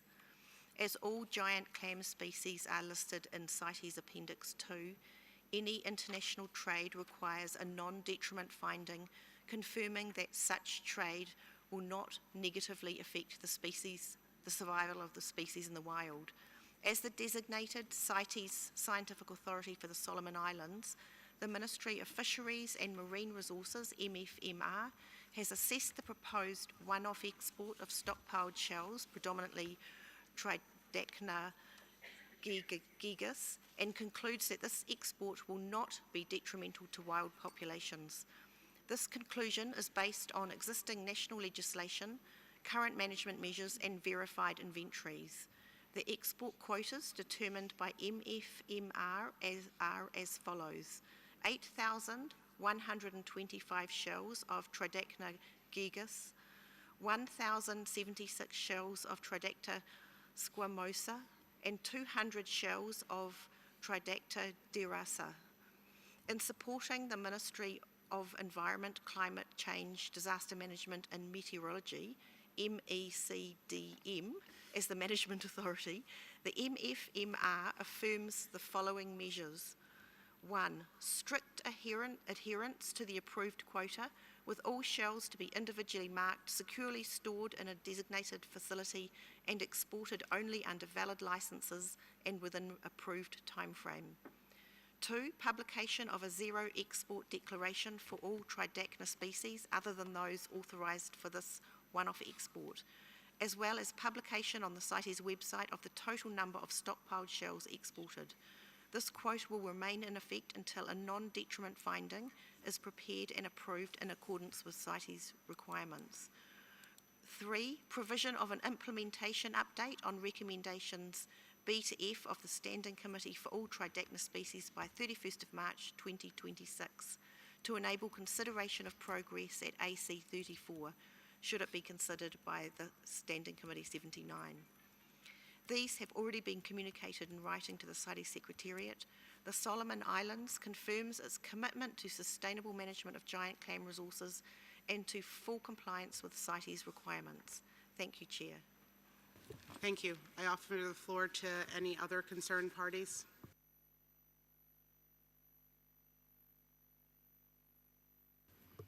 I open the floor to members of the Standing Committee. Poland, you have the floor. Thank you, Chair. We appreciate the new information provided by relevant parties intersessionally and would like to comment on some of the cases. Regarding Varanus ornatus and Pandinus imperator from Togo, we agree the recommendations and congratulate Togo for the measures taken. Regarding Piton regius from Togo, we welcome the publication of interim export quotas. At the same time, we note that the quota of 40,000 specimens under source code R still appears quite high, particularly given concern arise on incorrect application of source code R were not yet solved. While recommendation A to C could be deleted, we invite Togo to take into account the consideration made by Animal Committee on the application of source codes and that the impact of wild population differs if gravid females or juveniles are taken from the wild when developing update on recommendation D to key to the next Animal Committee meeting. Finally, on the Pseudocors horsfeldi from Uzbekistan, we acknowledge the publication of interim quotas. However, we note with some surprise the establishment of a quota for specimens under source code R was published against initial statement by Uzbekistan that it intended to publish a zero quota for this source. Uzbekistan has submitted NDF to back up the export quota for source F. However, we were unable to locate this document. So we therefore invite Uzbekistan to publish it, if this not yet have been done, to outline its main points. We further emphasize that the issue of differentiation between specimens of different source code remains unresolved and will need to be addressed under the captive breeding review under Doc 8. We can agree from removal of this process if outstanding issue will be dealt with under the CBR. We further would like to seek clarification if Uzbekistan intends to further augment facilities with larger numbers of wild specimens on a regular basis, or if they work towards close breeding instead. Thank you. I give the floor to New Zealand. Thank you, Chair. Regarding Tridacna species, Oceania region supports recommendations 10A, little I to little IV. We acknowledge the work that the Solomon Islands has done on this issue, including hiring international marine invertebrate expertise to advise on the one-off sale, but also to help conduct surveys in 2006, 2012, and 2019 that show positive trends in abundance and size for 3 relevant species of giant clams. Giant clam shells are a valuable commodity that can raise much needed income to support coastal communities. The issues that Oceania raised during the Animals Committee's consideration of this one-off export appear to have been addressed. At the Oceania Region's pre-COP meeting held in Samoa last month, we were assured by an official from the Ministry of Fisheries and Marine Resources that the round numbers reported in storage were accurate counts and that each shell would be uniquely marked to prevent new shells to be added to the stockpile. After this one-off sale, the current trade suspension will continue until further surveys across more sites confirm that a commercial harvest is viable, with any future quotas likely starting at a conservative level. We note that any future commercial international trade in giant clam specimens must undergo a separate non-detriment finding process, and that such trade would only be allowed if the NDF is approved by the Secretariat in consultation with the chair of the Animals Committee. Oceania Region also supports all other recommendations as set out in the document. Thank you. I open the floor to observer parties. I open the floor to observer organizations.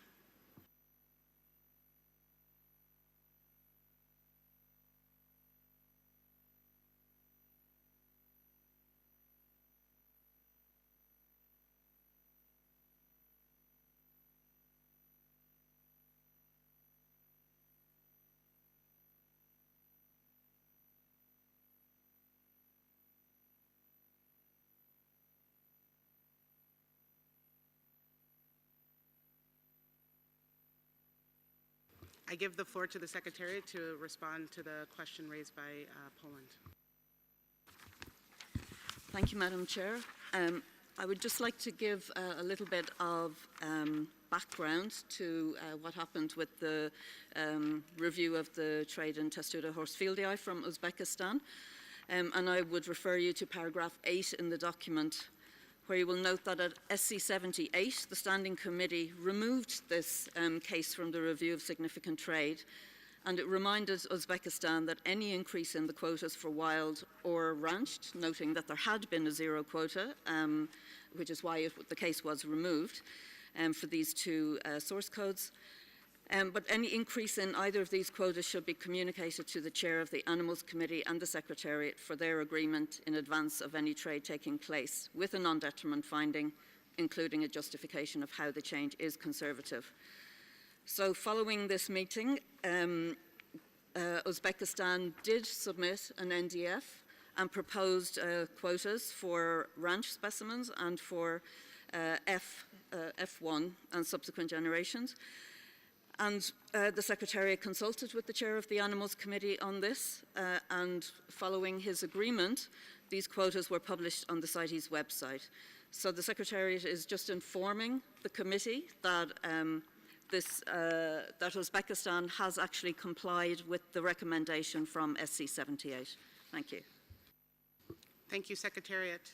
And with that, I'm looking at the Standing Committee. Is there support for the recommendations as drafted by the Secretariat?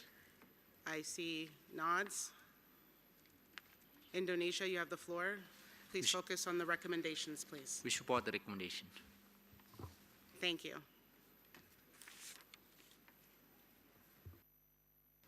Seeing no opposition to the recommendations in the document,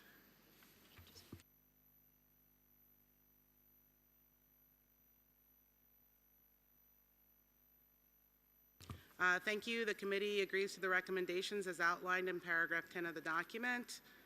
SC 79, Doc 7.1 concerning Tridacna species from the Solomon Islands, and paragraph A, Varanus ornatus and Python regis from Togo, and subparagraphs B and C, Testudo horsefieldi in Uzbekistan, from Uzbekistan in paragraph D, and Pandinus emperor from Togo in paragraph E. And with that, I close this agenda item.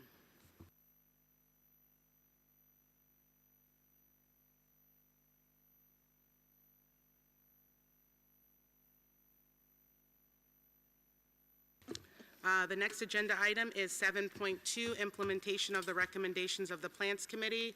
I'd like to turn the committee's attention to SC 79, Doc 7.2, Rev 1, which is submitted by the Secretariat. The document was revised to include a response received from Mozambique contained in Annex 2 of the document. The committee is requested to consider the recommendations in paragraph 14 of the document. I'd like to give the floor to any concerned parties who wish to speak, being mindful of a 3-minute time limit, and we would appreciate a shorter intervention if possible.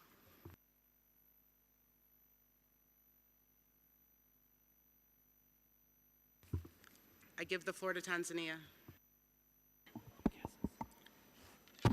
Thank you, Madam Chair. The United Republic of Tanzania would like to thank the Secretariat and the Plant Committee for providing positive feedback on the submitted reports on the implementation of short-term recommendation of A and A to C. Tanzania believes that the RIST process is not punitive measure to parties, but strategic way of ensuring that the trade does not affect species of the concern. Tanzania has embarked on the implementation of long-term action D, which includes the development of species-specific management plans and end disease in various forest management units where the major species is being harvested. Tanzania will continue to work closely with the Secretariat and the Plant Committee in the implementation of the long-term recommendation. Thank you, Madam Chair. Thank you. I give the floor to Congo.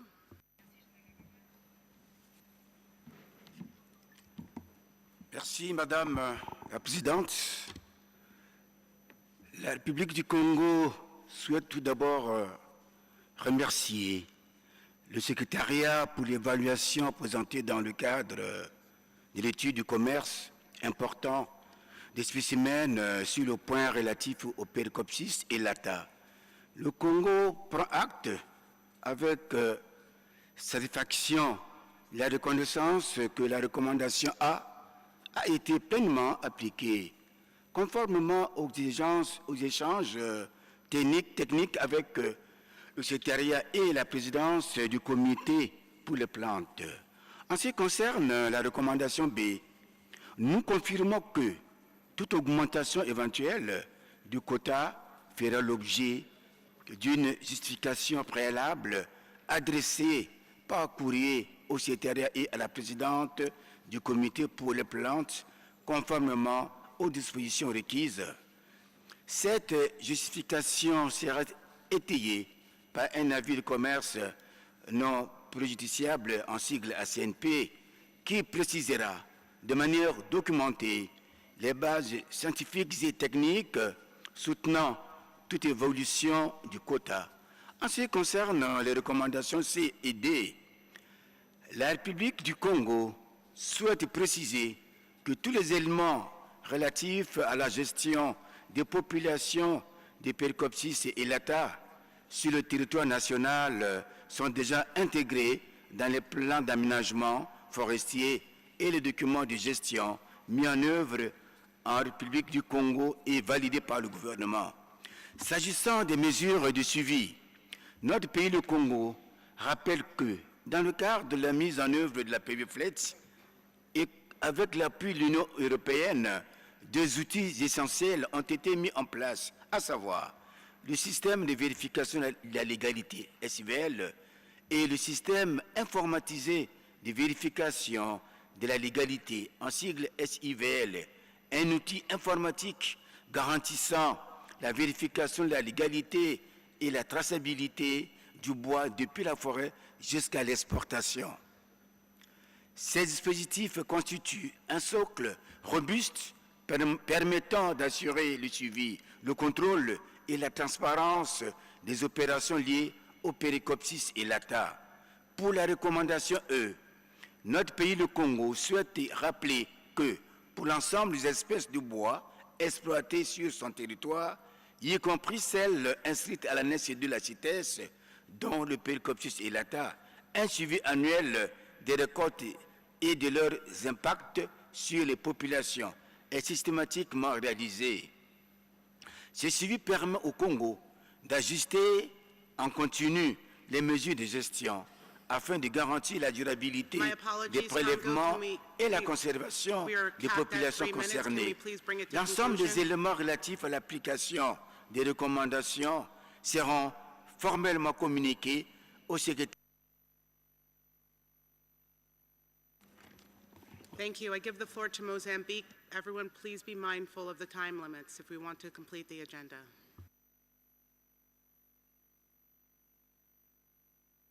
I give the floor to Mozambique. Thank you, Madam Chair. Regarding the Dalbeja Nuxlom, Mozambique would like to take the consideration of the Standing Committee on the recommendation C to G, which were considered to be pending. We are working on these recommendations, and our understanding is that they are related to detailed NDFs, which are being done already in coordination with our scientific authority. And we feel that there is original on-site data and other enforcement measures that need to be strengthened. And we're also working on training of multi-agents, law enforcement teams in most of the critical areas in the country so that they are able to conduct their duties very effectively in implementing the conventions. And we are also seeking to get support from different partners, including the logging companies exploiting site species listed. And we have also, because of resource constraint, also submitted an application to CITES Trees Species Program and still waiting to get the final response.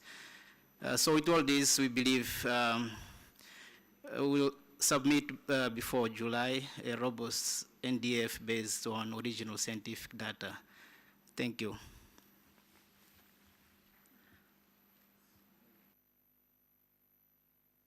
I give the floor to Malaysia. Thank you, Chair. We would like to express our appreciation to the Secretariat and the Plans Committee for their constructive engagement and positive valuation. The establishment of the interim export quota for wild specimens for 2025 to 2027 is a testament to our commitment to ensuring that any trade is legal, sustainable, and non-detrimental to the survival of the species. Looking ahead, Malaysia is pleased to announce our intention to transition to a zero export quota for wild source Aquaria malacensis. This policy is a clear demonstration of our commitment to the long-term conservation of the species in its natural habitat, while we continue to strengthen and promote a sustainable trade system based exclusively on cultivated sources. Malaysia hopes that the Standing Committee supports the recommendation that the Aquaria malacensis from Malaysia be removed from the RST process. Thank you, Chair.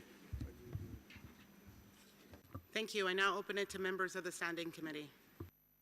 Honduras, you have the floor.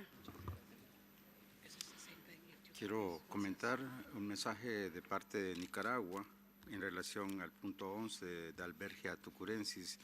Y brevemente dice, Nicaragua expresa su compromiso de seguir trabajando para garantizar el comercio internacional sostenible en cumplimiento de las disposiciones y recomendaciones de las CITES.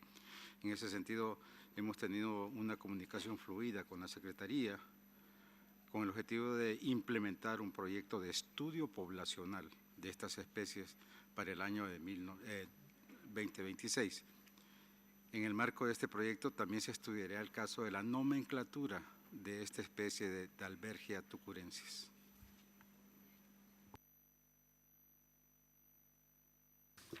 I give the floor to Indonesia. Regarding species of Aquaria malacensis, Indonesia appreciates Malaysia's strong effort in implementing the recommendations. Indonesia agrees with the recommendation in the document. Thank you, Chairs. Thank you, Indonesia. I give the floor to Poland. We agree with all recommendations made by Secretariat. Thank you. I open the floor to observer parties.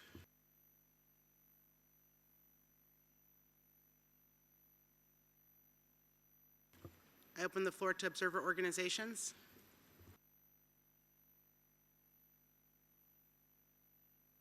All right, turning back to the Standing Committee, it looks like there is, over to the United Kingdom. I give the floor to the United Kingdom. Thank you, Chair. Sorry for pressing the button a bit late. We support the recommendations in document 7.2 and the removal of Pericopsis elata from Côte d'Ivoire and Osiris lanceolata from Uganda from the review of significant trade. And we also thank Malaysia for providing additional information to the Secretariat for Aquilaria malacensis. We would support this species and country combination to be removed from the review of significant trade process, but just with a request that an up-to-date NDF is provided to the Secretariat and Chair of the Plants Committee and published on the NDF database prior to the approval of any export permits for this species. Thank you.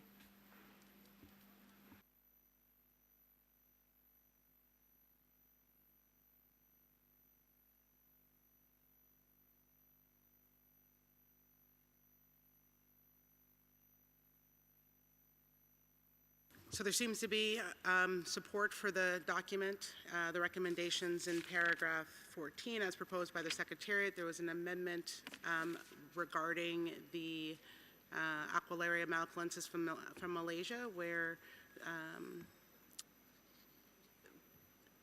that they submit an NDF to be provided to the Secretariat for publication on the website. That was an amendment by Poland. The United States, I give you the floor.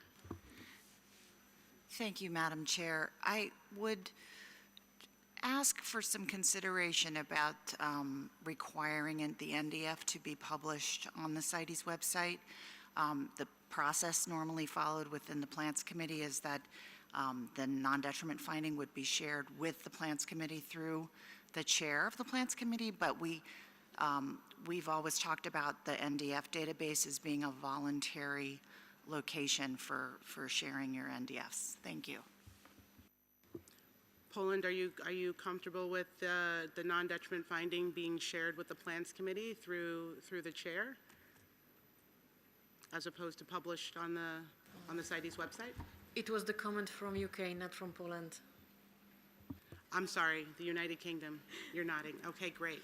So it seems like there's support for the recommendations in the document with an amendment to recommendation C to Malaysia to provide a copy of the NDF to be shared with the Plans Committee through its chair.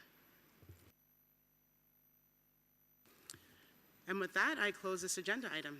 Thank you.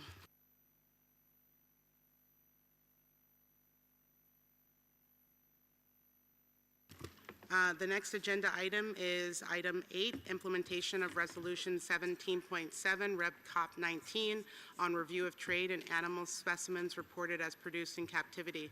I'd like to turn the committee's attention to SC 79 Doc 8, which is submitted by the Secretariat following consultation with the Animals Committee.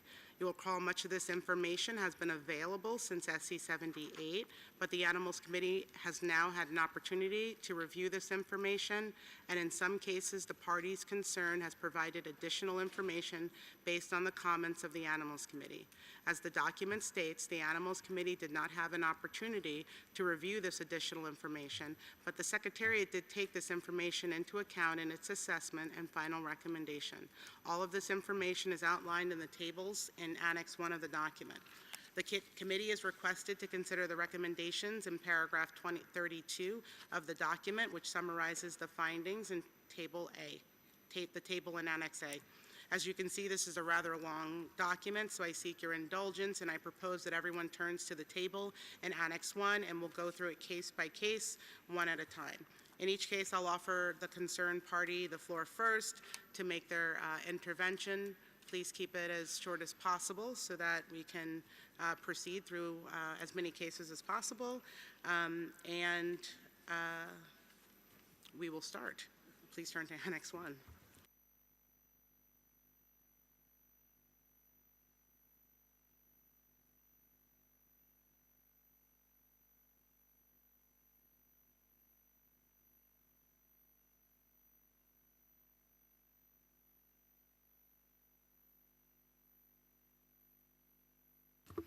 The first case is Aglachinas caladria from Nicaragua. I offer the floor to Nicaragua. The recommendation is to remove from the review. I open the floor to Honduras. Nicaragua no se encuentra en el salón. Sin embargo, ellos comentaron en su informe anual de que ellos ya han presentado un documento a la Secretaría.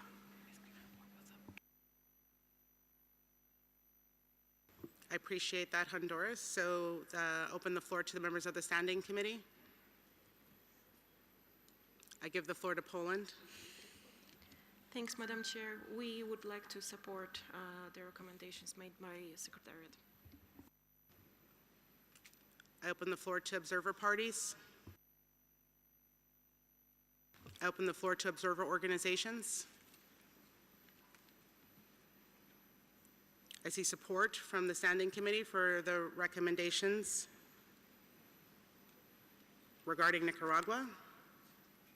All right, we'll move to the next, which is recommendations concerning Centro Chelis Sulcata from Benin. I offer Benin the floor.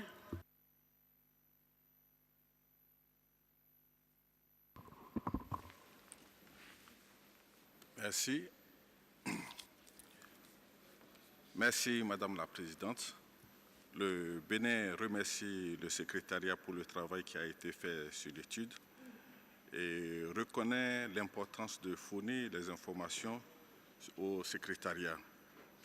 Cependant, il faut noter que le Bénin a maintenu un quota zéro pour l'exportation du sulcata dans les quotas volontaires qui ont été fournis, le temps pour le Bénin de pouvoir fournir ces informations dans les délais qui ont été demandés.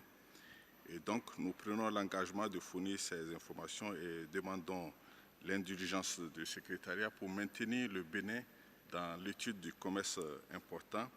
Et nous prenons aussi l'engagement de travailler en collaboration avec le Togo et le Mali sur le sujet, sur l'importation de sulcata. Le risque d'exclure le Bénin, c'est un prélèvement important vers les pays limitrophes et ça pourrait être un danger pour l'espèce. Merci.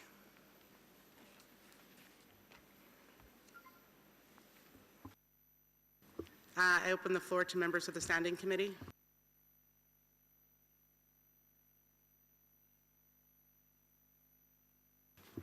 I open the floor to observer parties.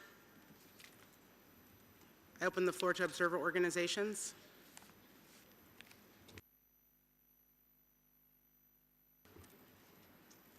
Taking silence as consensus with the recommendations as proposed by the Secretariat.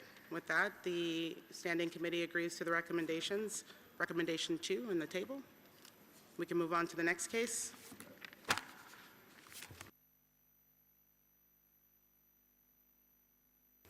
This is concerning Centro Chelis Sulcata from Mali. I give the floor to Mali if they'd like to make a statement. Okay. Merci, Madame, pour la parole donnée. Comme c'est notre première fois de prendre la parole, le Mali salue et remercie le secrétariat pour l'excellente organisation de la 20e session de la COP CITES. Le Mali prend acte des recommandations formulées par le secrétariat et réaffirme son engagement à prendre compte de l'ensemble des préoccupations du comité permanent ainsi que celles du comité des animaux. Un rapport détaillé sur la mise en œuvre de ces recommandations sera fourni au plus tard le 30 juin 2026, soit avant la prochaine session du comité des animaux prévue en juillet 2026. Pour information, les spécimens de sulcata exportés du Mali proviennent exclusivement des élevages agréés. Un état des lieux complet sera établi, comprenant la cartographie des sites d'élevage ainsi que les effectifs existants. Sur ce, nous demandons votre indulgence de maintenir le Mali dans sa posture actuelle afin de fournir les éléments probants nous permettant quand même de continuer, en tout cas, l'exportation de cette espèce. Je vous remercie. I would just note, Molly, that in the recommendation, little III, the implementation report should be submitted to the Secretariat by the 30th of March, 2026, so that the Animals Committee has time to review it. and provide recommendations. With that, I open the floor to the members of the Standing Committee.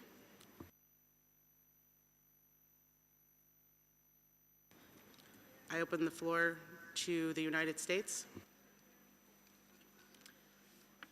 Thank you, Madam Chair. With regard to this species country combination, the North America region supports the recommendations of the Secretariat and the Animals Committee Chair. Thank you. I open the floor to observer parties. I open the floor to observer organizations.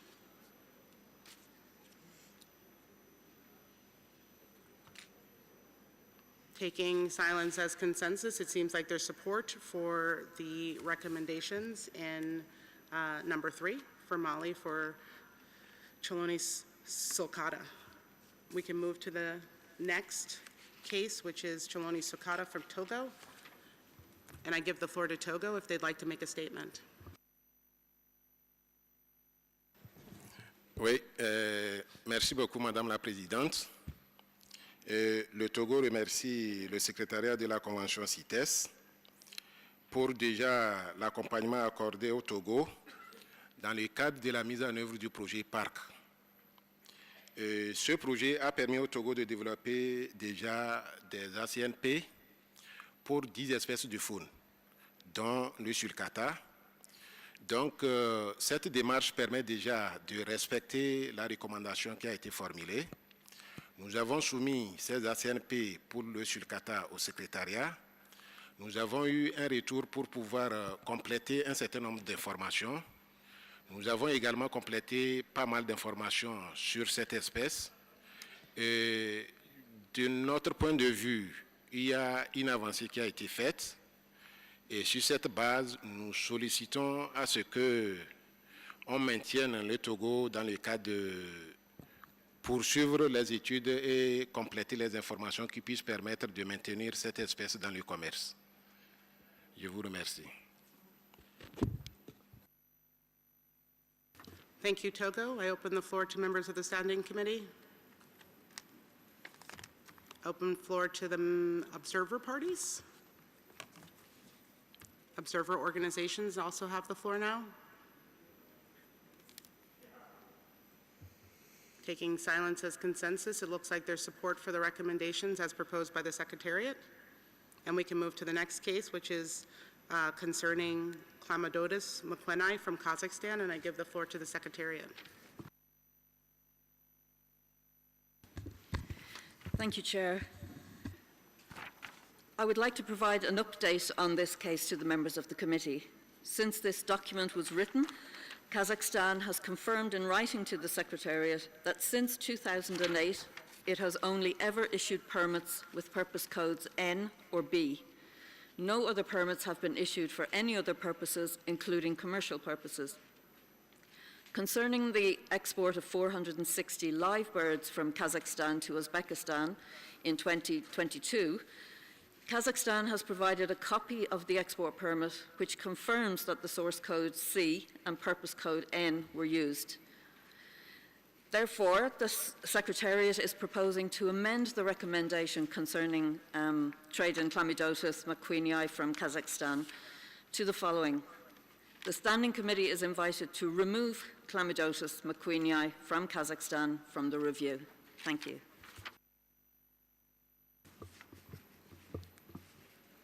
I give the floor to Kazakhstan if they'd like to make a statement. I open the floor to members of the Standing Committee.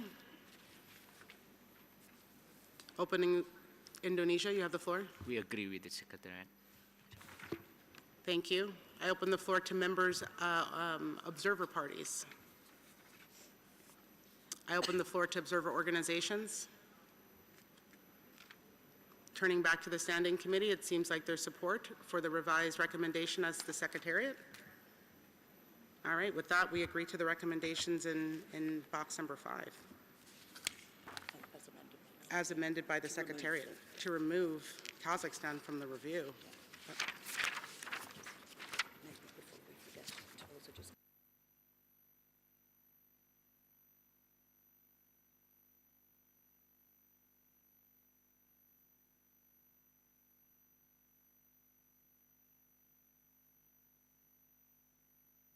The next case we're going to discuss is Dendrobatis aurata from Nicaragua. I give the floor to Nicaragua if they'd like to make a statement. I open the floor to members of the Standing Committee and give the floor to Honduras. Nicaragua, en su informe anual, también informa que, al igual que Agalignis calidria, también informó sobre las otras dos especies de ranas venenosas, tanto Oophaga pumilio como Dendrobatis auratus, en la cual han evaluado su estado poblacional en los zoocriaderos que crían en cautividad estas especies para exportación y las condiciones de manejo.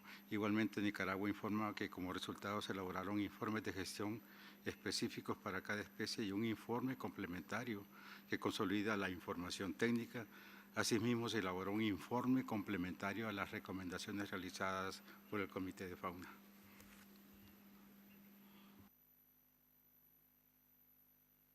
Thank you, Honduras. And the recommendation is for the Standing Committee is invited to remove Dendrobatis aurata from Nicaragua from the review. So I open the floor to members of the Standing Committee. Open the floor to observer parties. Open the floor to observer organizations. Taking silence as consensus, it seems that there is, the Standing Committee agrees to the recommendations in box 6 regarding Dendrobatis aurata from Nicaragua. The next case we're going to discuss is number 7 concerning Macaca fascicularis from Cambodia. The recommendation is that the Standing Committee is invited to remove Macaca fascicularis from Cambodia from the review. I offer the floor to Cambodia. Thank you, Madam Chair. Cambodia appreciates and fully supports the recommendation of the Secretariat to remove Macaca fascicularis from Cambodia from the review process. Thank you. I open the floor to members of the Standing Committee. I give the floor to Indonesia. Indonesia recognizes effort made by Cambodia and agree remove from the process. I give the floor to the United States of America.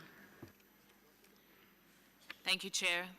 The North America region supports the removal of this species-country combination from the review. We strongly encourage Cambodia to publish information on its breeding protocols and production levels in peer-reviewed scientific literature, so the global community related to captive breeding of Macaca fascicularis can be appropriately updated. Thank you. I give the floor to Poland. Thank you, Madam Chair. And minding the time, I try to be as brief as I can, and if you don't mind, I skip the whole field with appreciation forward and just go straight to the point. Regarding Macaca fascicularis from Cambodia, we, since this subject has already been highlighted in the document that we had on the table before, and given the close links between the two agenda items, we wish to reiterate our support for the Secretariat's recommendations. We still have concerns, in particular regarding a lack of NDF for wide augmentation for breeding stock. Nevertheless, we agree to remove the species from the CBR since outstanding issues will be dealt with under the recommendations of the Standing Committee document 6.3.2 that we adopted this morning. Thank you. Thank you, Poland. I open the floor to member observer parties. I open the floor to observer organizations. I give the floor to Born Free. Thank you, Chair. We strongly recommend that this species-country combination should be retained in the review pending the provision of the following for review by the Animals Committee: independent wild population surveys on which credible NDFs can be based, provision of information on numbers of animals held across captive facilities, further evidence to explain the large increases in animals available for export from captive facilities over short time periods, implementation of a strict moratorium on the removal of individuals from the wild, reliable methods of identifying captive individuals and their parentage, independent verification of genetic traceability, and implementation of good facility practice guidelines. Thank you, Chair. Thank you. Going back to the Standing Committee on the recommendations in paragraph 7, there seems to be support for the recommendations as drafted by the Secretariat. We can note the comments that were made on the floor by Poland and the United States. So the committee agrees to the recommendations in Box 7. We can move on to the next case, which is Box 8, concerning Macaca fascicularis from the Philippines. The Standing Committee is invited to remove the species from the Philippines from the review. I give the floor to Philippines if they'd like to make a brief statement. Thank you, Madam Chair. The Philippines would like to express our appreciation to the Secretariat and the Animals Committee for their indulgence in the review of our case on significant trade of Macacus fascicularis. We are appreciative of the positive outcome of the review, and we remain committed to implement the recommendations from this review. Thank you. Thank you, Philippines. I open the floor to members of the Standing Committee. Poland, you have the floor. We support the recommendations of the Secretariat. Thank you. Indonesia, you have the floor. In line with Poland, we support the recommendation. Open the floor to observer parties. I open the floor to observer organizations. With that, there seems to be support from the Standing Committee for the recommendation in Box 8, concerning Macaca fascicularis from the Philippines. We can move to the next species country combo, Macaca fascicularis from Vietnam, Box 9. The recommendation is to remove the species from Vietnam from the review, and I offer the floor to Vietnam to make a short statement if they'd like.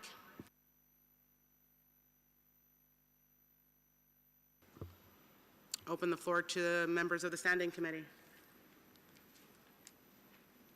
Open the floor to Poland. You have the floor. Regarding Macaca fascicularis from Vietnam, we support the removal of these cases from the review and subject to the strengthened controls and improved logbook management. Thank you. Thank you, Poland. I give the floor to Indonesia. In line with Poland, we also support the removal from the review. Open the floor to observer parties. Opening the floor to observer organizations. With that, having support from the Standing Committee for the recommendations number 9, we agree to the recommendations number 9. Thank you. We can move to case number 10, Ophasia pumelo from Nicaragua. The recommendation is to remove Ophasia pumelo from Nicaragua from the review. I can offer the floor to Nicaragua for a short statement if they would like. I give the floor to Honduras. Al igual que los casos anteriores de Ofaga, también de Dendrobatis y Agalignis, todo se presentó según el informe de Nicaragua, el informe anual que se envió a la Secretaría.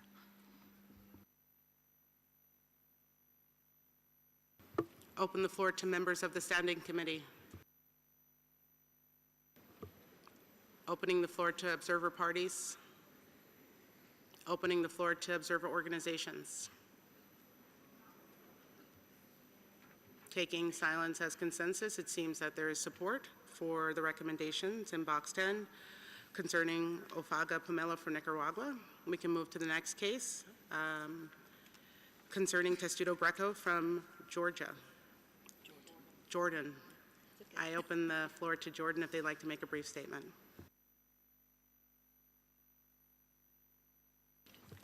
Open the floor to members of the Standing Committee. Open the floor to observer parties. Opening the floor to observer organizations. Not seeing anyone taking the floor, taking silence as consensus. The committee agrees to the recommendation in number 11 for Testudo Greco from Jordan. Next case concerning Testudo horsfeldi from Uzbekistan. The committee is invited to remove Testudo horsfeldi from Uzbekistan from the review. I give the floor to Uzbekistan for a short comment if they'd like. Thank you, Chair. We want to express sincere gratitude to the Secretariat and Animals Committee for their guidance and cooperation. Uzbekistan has provided comprehensive information on Testudo horsfeldi, including detailed production data and the scientifically robust NDF for F1 and ranched quotas. The Secretariat has confirmed that Uzbekistan has addressed all recommendations and proposed removing testudo horsfieldi from the review. Uzbekistan is committed to further strengthening and improving its NDFs in line with the committee's advice. We invite Standing Committee to endorse this conclusion. Thank you, Chair. I open the floor to members of the Standing Committee. Open the floor to members, observer parties. Oh, Poland, you have the floor. Sorry for taking the floor again. We'd like to reiterate our acknowledgement of the publication of interim quotas as well as the submission of the NDF to the Secretariat to back up the F-source specimens quota. And we'd like to invite Uzbekistan to publish the NDF on the CITES website. We also wish to raise the continuing concern regarding the difficulty to differentiate of the specimens with different source codes, specifically F and R, which is a matter noted not only by the EU at previous Standing Committee meeting, but also by the Animal Committee. The issue remains unresolved and relevant as Uzbekistan has also published a quota for R specimens, and we believe it must be addressed under the captive breeding review. We would therefore prefer to solve the application of source codes prior to removal from the review and assume the Animal Committee could assist Uzbekistan to work upon an appropriate solution. Finally, we acknowledge the establishment of a zero export quota for wild source specimen. We suggest that Uzbekistan consider adding to the current export quota a restriction allowing export only of specimen with a carapax length below 20 centimeters. This could provide an additional safeguard against laundering wild specimens, as individuals of this size are more difficult to collect in the wild and remain manageable in facilities prior to maturity. Such measure could further incentivize progress towards the closed production of F2 animals and a gradual reduction in wild augmentation. Thank you.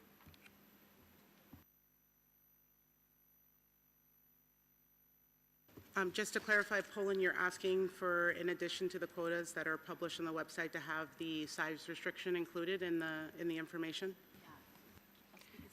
Yeah, we would like to. Just to confirm, that's 12 centimeters.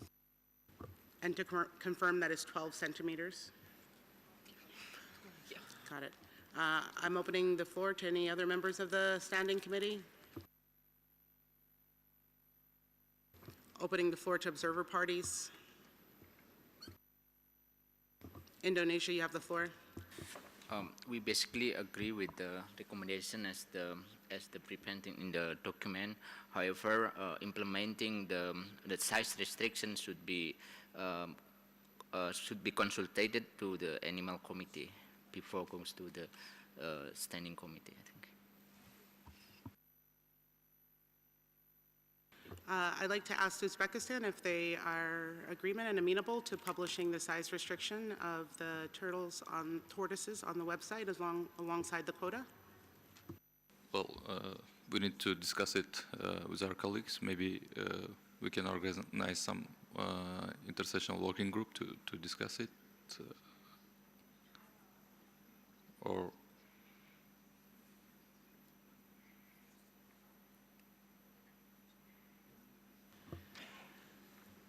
we do not have time for an in-session working group. We have about 20 minutes left in this meeting, so okay. I am going to take another Standing Committee intervention, and maybe you can discuss it with your colleagues why they speak. We can also say the Standing Committee is invited to remove Torstudo horsfeldi from Uzbekistan from the review, subject to the publication of the size restriction on the website alongside the quota.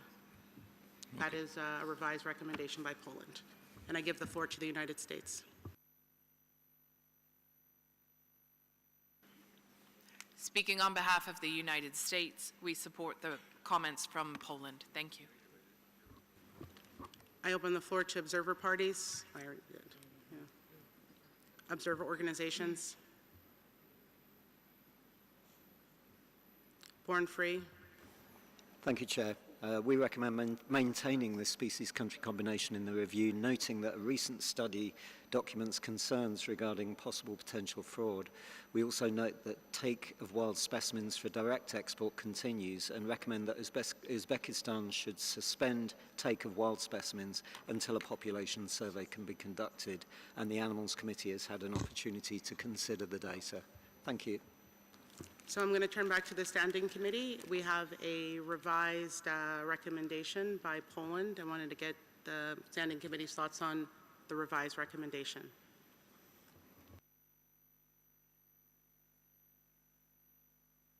Is there any support for the revised recommendation by members of the Standing Committee?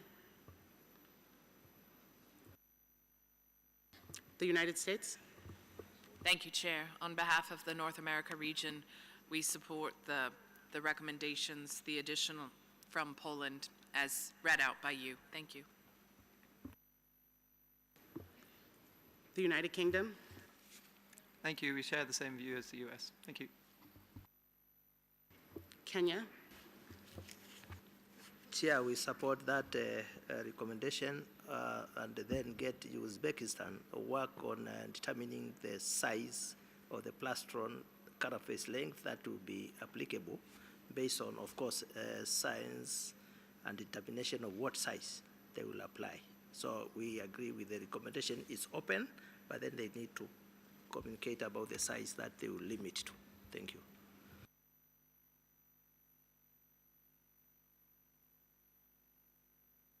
So a revised proposal, if Uzbekistan does not want to agree to the size restriction right now of 12 centimeters, that they can consult with the chair of the Animals Committee on a size restriction to be published on the CITES website alongside the quota.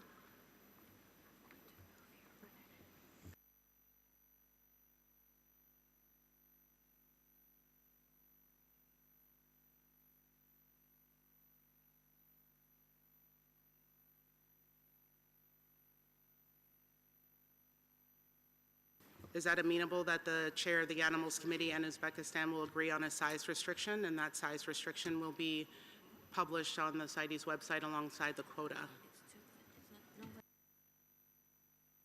The United States. Thank you, Chair. To ensure that we've got robust and transparent review of that information, we would suggest that it be consulting with the Animals Committee through its chair and not simply with the chair of the Animals Committee. Thank you. Thank you. Uzbekistan. Yes, Madam Chair, thank you. We are accepting this. We can discuss it with Animals Committee and publish relevant size restrictions on the website. I appreciate it. Uzbekistan. Okay, with that, it appears that the Standing Committee has agreed to the recommendations in 12 as amended on the floor for the Uzbekistan and the chair of the Animals, and for Uzbekistan in consultation with the chair of the Animals Committee through its chair to agree to a size restriction, and that size restriction will be put on the CITES website alongside the quota, and that is a condition of the removal from the review. With that, we can move to the very last case, which is 13, Testudo Kelemeni from Egypt. The recommendation is to remove the species country combination from the review. Subject to the publication of a zero export quota for all sources until the breeding facilities are registered. I will give the floor to Egypt for a quick intervention if they would like.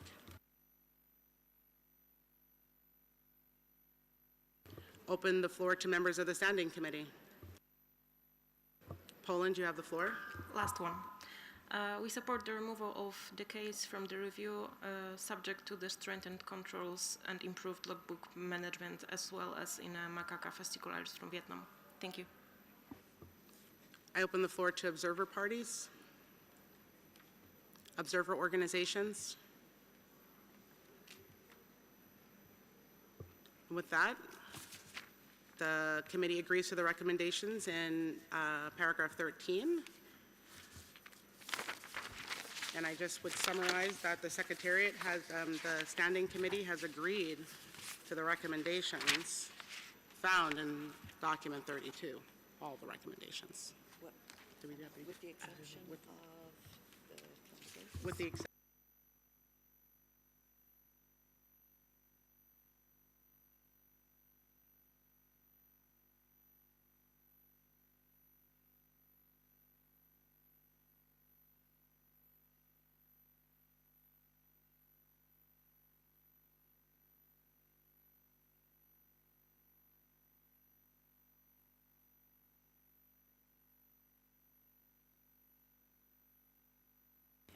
So the Standing Committee agrees to the recommendations found in document 32 that were revised by the Secretariat and amended by Poland. And with that, I close this agenda item. Oh, the United States. Thank you, Madam Chair. We just note that for the several parties for which there's additional follow-up reporting contemplated, there are a couple of different deadlines that were indicated in the document, March 31st or March 30th, so we suggest that those be standardized so that it's a single date. Thank you. Thank you for that note, the United States.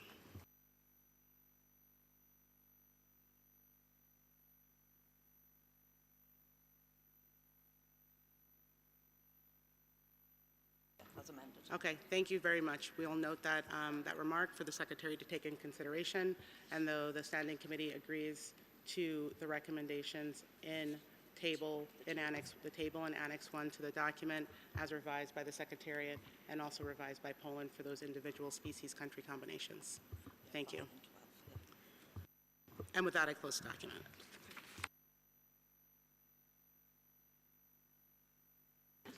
Okay, thank you guys.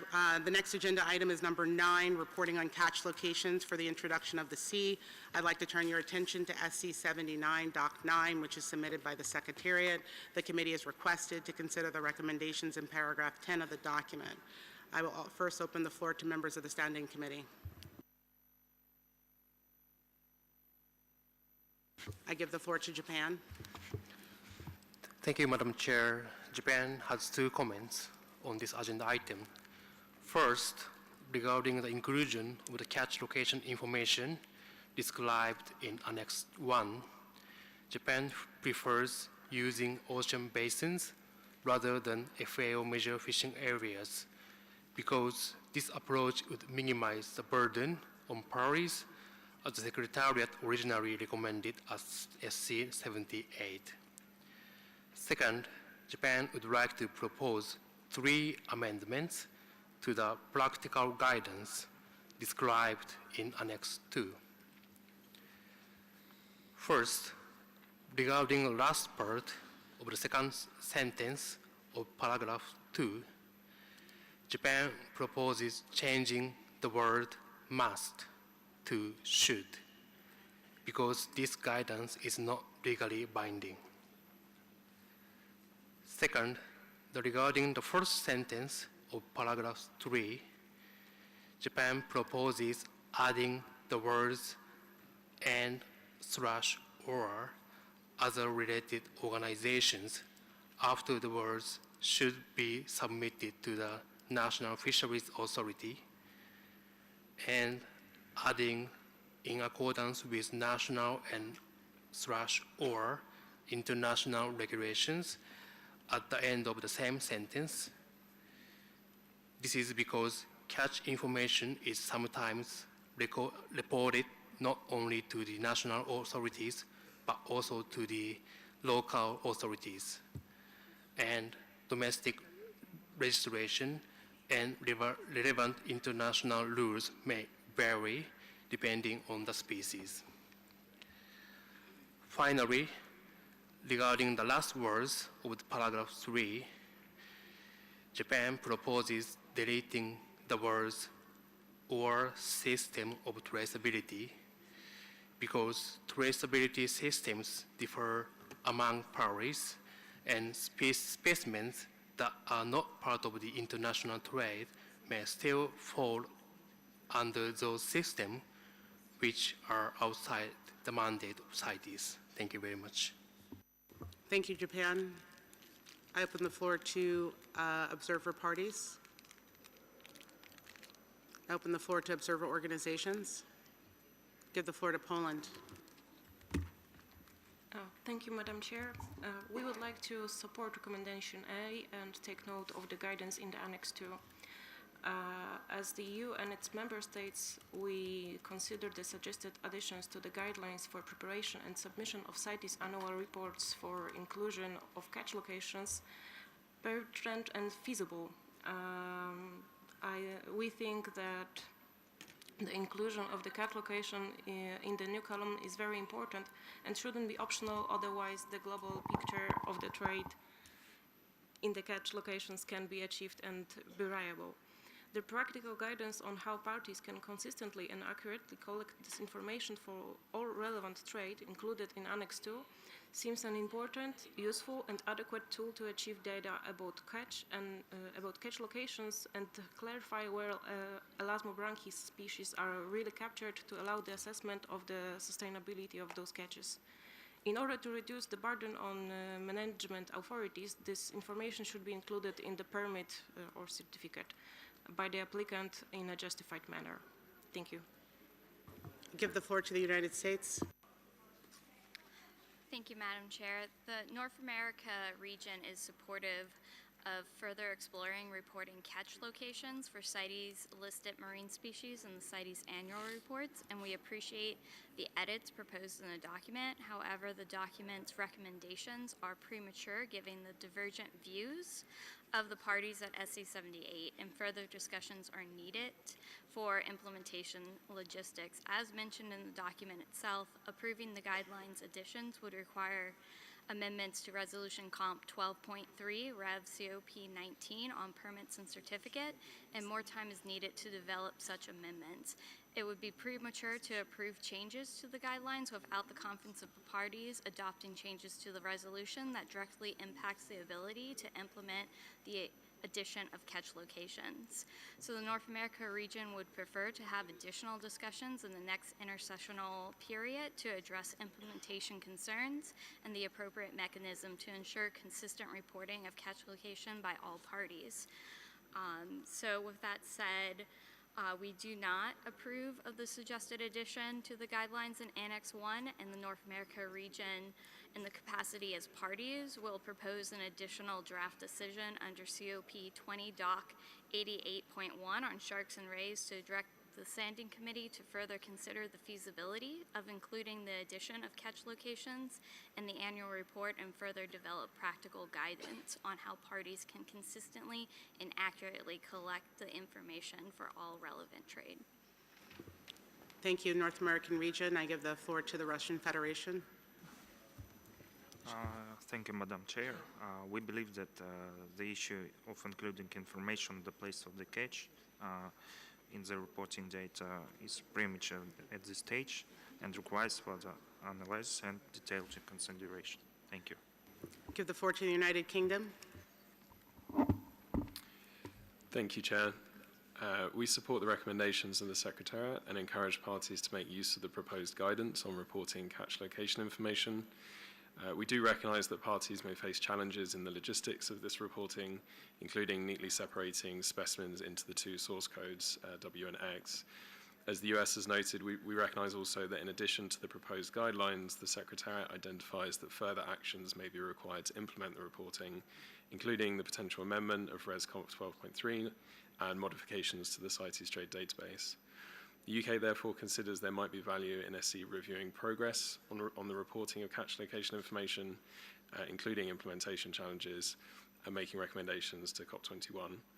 For simplicity and given our time remaining available today, we suggest this could be considered in our later discussions of COP20 document 88.1, as that includes draft decisions directed to the Standing Committee to more broadly consider recommendations for COP21 on improving the implementation of the Convention for Sharks and Rays. Thank you. Thank you, the United Kingdom. And so I see from the Standing Committee that there doesn't seem to be ready to take note of this guidance. And so the North American region, or as a party, has has made a commitment that they will bring this discussion up as we discuss this under the Sharks and Rays report of the Standing Committee at COP20.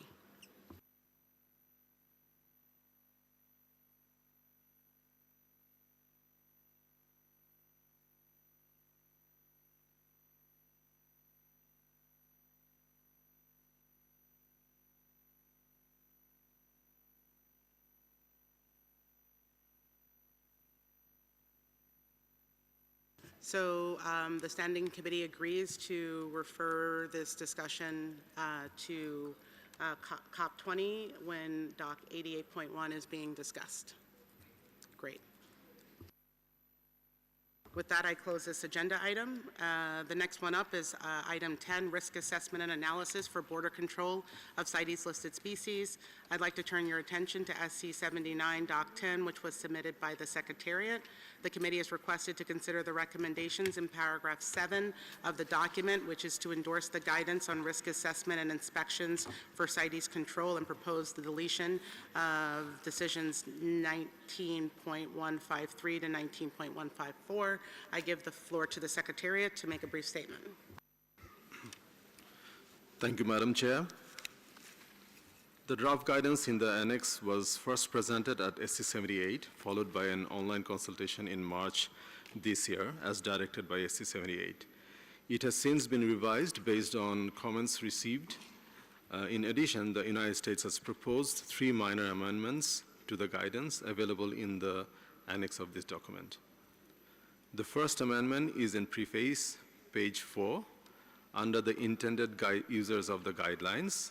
In the first line, after customs, the amendment is, and other frontline officers who serve as the enforcement authority for CITES, as well as, then the rest of the sentence. The second amendment, page 7, first paragraph, the very first line, delete, wildlife trade is the buying, selling, or bartering of wildlife and wildlife products. Instead, replace this deleted sentence with, under the Convention on International Trade in Endangered Species of World Fauna and Flora, trade is export, re-export, import, and introduction from the sea. The third amendment, page 7, fifth paragraph, third line, after the border control officers, add, and other frontline officers who serve as enforcement authority for CITES, and then the rest of the sentence. Thank you, Madam Chair. Thank you, Secretariat. I open the floor to members of the Standing Committee. I open the floor to observer parties. I give the floor to the United Kingdom. Thank you. We support the guidance provided as an annex to this document and can support its adoption. We'd like to thank those involved in its compilation. We can also support the deletion of decisions 19152A and 19153 to 155. However, we would like to include a recommendation for COP to COP for the substance of decision 19153 to be incorporated into paragraph 13 of resolution 11.3 on compliance and enforcement as an ongoing activity. Given the timing of the finalization of this guidance and subsequent consideration of this document, we'd like to seek the Secretariat's advice on whether this could be forwarded to the COP for consideration under document 58 as the item relating to this issue, or COP document 38, which already includes amendments to resolution 11.3. Thank you.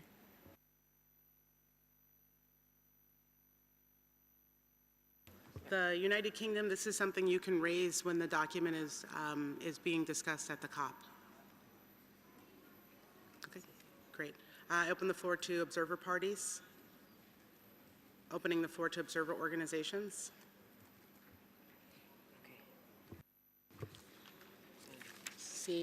Seeing support for the recommendations in paragraph 7, that the Standing Committee agrees to the recommendations in paragraph 7 and invites the United Kingdom to bring up their note next week at COP. We move on to agenda item number 11, review of resolutions. I'd like to turn your attention to SC 79.11, which was submitted by the Secretariat. The committee is requested to consider the recommendations in paragraph 3 of the document, which is to review and agree on the proposed corrections of the non-substantive errors in the resolutions and instruct the Secretariat to republish them after COP 20. I will open the floor to members of the Standing Committee. I'll open the floor to observer parties. Opening floor to observer organizations. Not seeing any requests for the floor. The Standing Committee agrees to the recommendations in document 11.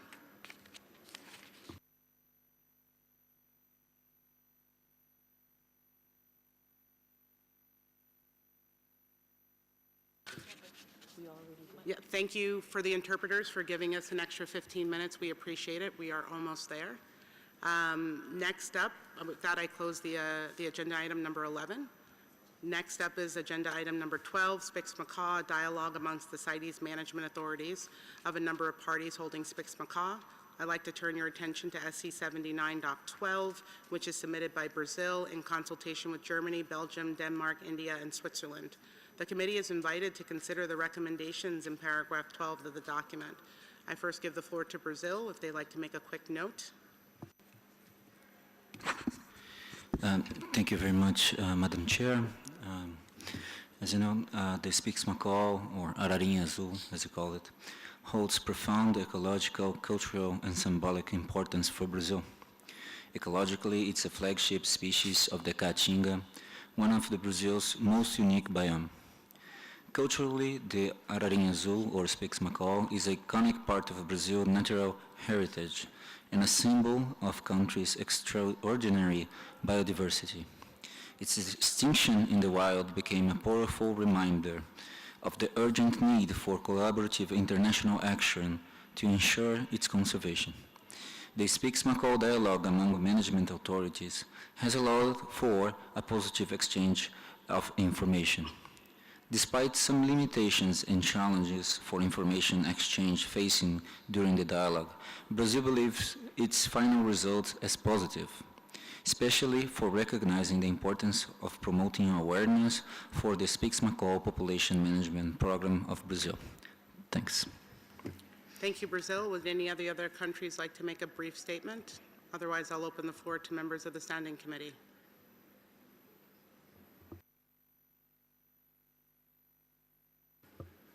Open the floor to observer parties. Open the floor to observer organizations. I will give the floor to SSN for a very quick intervention.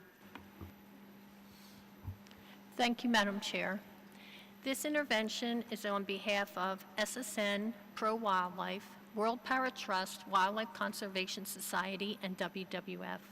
We are encouraged that there has been an initial dialogue among multiple parties to exchange information concerning Spix's macaws in their territories, and believe it's important to maintain this dialogue in order to support the conservation of the species, which is entirely dependent on the management of the ex situ population. However, we are concerned that some parties have not yet been able to contribute with full information and commitment to the points raised by the dialogue group. Therefore, we encourage all involved parties to exchange information with Brazil about all Spix's macaws on their territory, and recommend the Standing Committee request involved parties to report back on progress at its 81st meeting. Thank you. I give the floor to Belgium. Thank you, Madam Chair. We would like to thank Brazil and involved parties for engaging in this dialogue. We would like to emphasize the importance of constructive bilateral exchange for the conservation of Spix-Macaw. And therefore we agree with the recommendations. With regard to what the question was, or the proposal that was just made by the observer organization, we would like to emphasize that that bilateral exchange is the way forward, agreed by all involved parties, and that dialogue groups are not meant to be an ongoing forum under CITES. So we are concerned with if we would go in this direction, which is a new approach on establishing ongoing dialogues for permitting practice regarding a particular species on the CITES. The usual procedure is bilateral exchange, so this is what we fully support, and we would oppose, therefore, the request. I thank you, Madam Chair. Thank you, Belgium. So I'm going to turn to the Standing Committee. We have the recommendations in document 12. I don't see any opposition from the Standing Committee to the recommendations as drafted by the Secretariat, or by Brazil, Germany, Belgium, Denmark, and India, and Switzerland. With that, the Standing Committee agrees to the recommendations in document 12. And I close this agenda item. Next agenda item is number 13, any other business. I'd like to draw attention to the Standing Committee members regarding the process for approving the executive summaries for this meeting. As you know, paragraph 1 of Rule 19 of Rules of Procedure set out that a concise executive summary of the decisions of the committee shall be prepared by the Secretariat for endorsement by the committee before the closure of the meeting. However, the executive summary of the last day of each meeting shall be sent by email to the members of the members and acting regional members for endorsement after the meeting. The decision of the committee shall come into effect upon endorsement of the executive summary in which they were contained. While this paragraph applies to regular meetings of the Standing Committee, there are no rules that govern these one-day meetings that take place before a COP. However, considering there are significant compliance-related recommendations that have been made at the present meeting, I'd like to propose the following procedure for the executive summary. We request that the Secretariat to email the executive summary of this meeting to the Standing Committee as soon as possible. I've been informed by the Secretariat that it can be translated and transmitted by Tuesday, the 25th of November. I would then propose to give the Standing Committee 2 weeks, that is until December 9th, to review and endorse the executive summary. I'd like to turn to the committee members if they have any objections to this proposal. Seeing that there are no requests from the floor and no objection to this proposal, I'd like to confirm that the Standing Committee will review the executive summary of the present meeting following the process that I just outlined, and I conclude this agenda item. The next agenda item is determination of the time and venue of the 80th meeting of the Standing Committee. The 80th meeting of the Standing Committee will take place after the conclusion of COP 20, which is on the 5th of December at 5 p.m. And with that, I conclude this agenda item. I now turn to the agenda item 15 for closing remarks. I first turn to any observer organizations who wish to make any closing remarks. If you wish to take the floor, please identify yourself. I give the floor to the United States. Thank you, Chair. With regard to your proposal concerning the adoption of the executive summaries of this meeting, we note that 2 weeks from now, or by December 9th, the composition of the Standing Committee will be different at that point. So will the adoption of the executive summary from this meeting be incumbent upon the decision of the committee as it's currently constructed, or the new Standing Committee? Thank you. The executive summaries will go out to this particular Standing Committee as it's composed at SC 79 for review and adoption. It will go to the alternates and the members as of now. The new committee that's constructed at SC 78 will continue their work after SC 78, but we will conclude our work with the executive summary.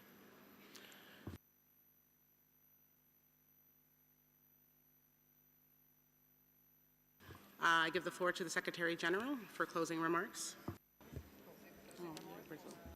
Brazil, you have the floor. Thank you, Madam Chair. It's just a question on item 14. If is there any date for the 81st meeting of the Standing Committee at this point? Thank you. I give the floor to the Secretariat.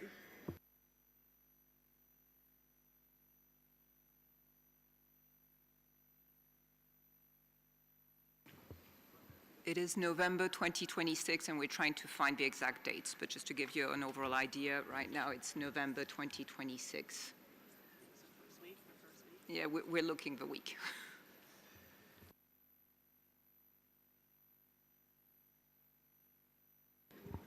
Thank you, Chair, and apologies for the slight delay in opening the file.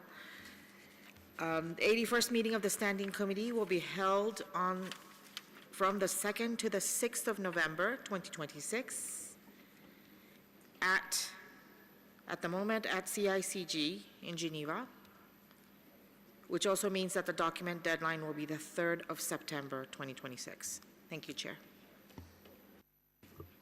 I give the floor to the Secretary General.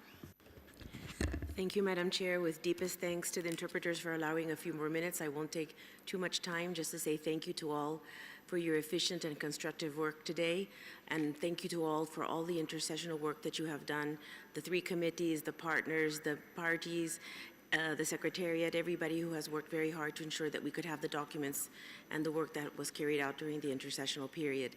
I would also like to thank the Chair for her guidance, her effective guidance, her kindness. It is always a pleasure to work with you, Madam Chair.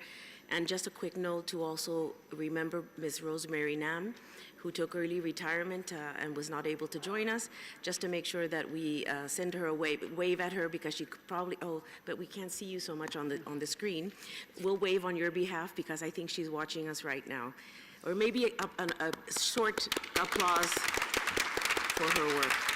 Thank you so much, and thank you again to the interpreters and technicians for helping us carry out the meeting. Thank you, Madam Chair. Thank you, Secretary General. Thank you to the interpreters. Thank you to the Standing Committee. You guys are going to be my favorite Standing Committee. You supported me at SC 77 when I stepped in cold. I enjoy seeing your faces. You've been so supportive, and I appreciate it. Thank you to Dr. Rosemary Nam for supporting and representing the United States as the chair. We appreciate the opportunity to lead this committee for the last intercessional period. And as most of you have known, the North American region reviews our committee membership on a COP-by-COP basis. And so the Canada will be sitting on the Standing Committee for the next intercessional period. And therefore, the new committee at SC 80 will have to elect a new chair. The United States has been honored to serve in this role, and I appreciate everyone and all of the support that you have given myself and Dr. Rosemary Nam as committee members. Thank you. And with that, I close this meeting. Thank you.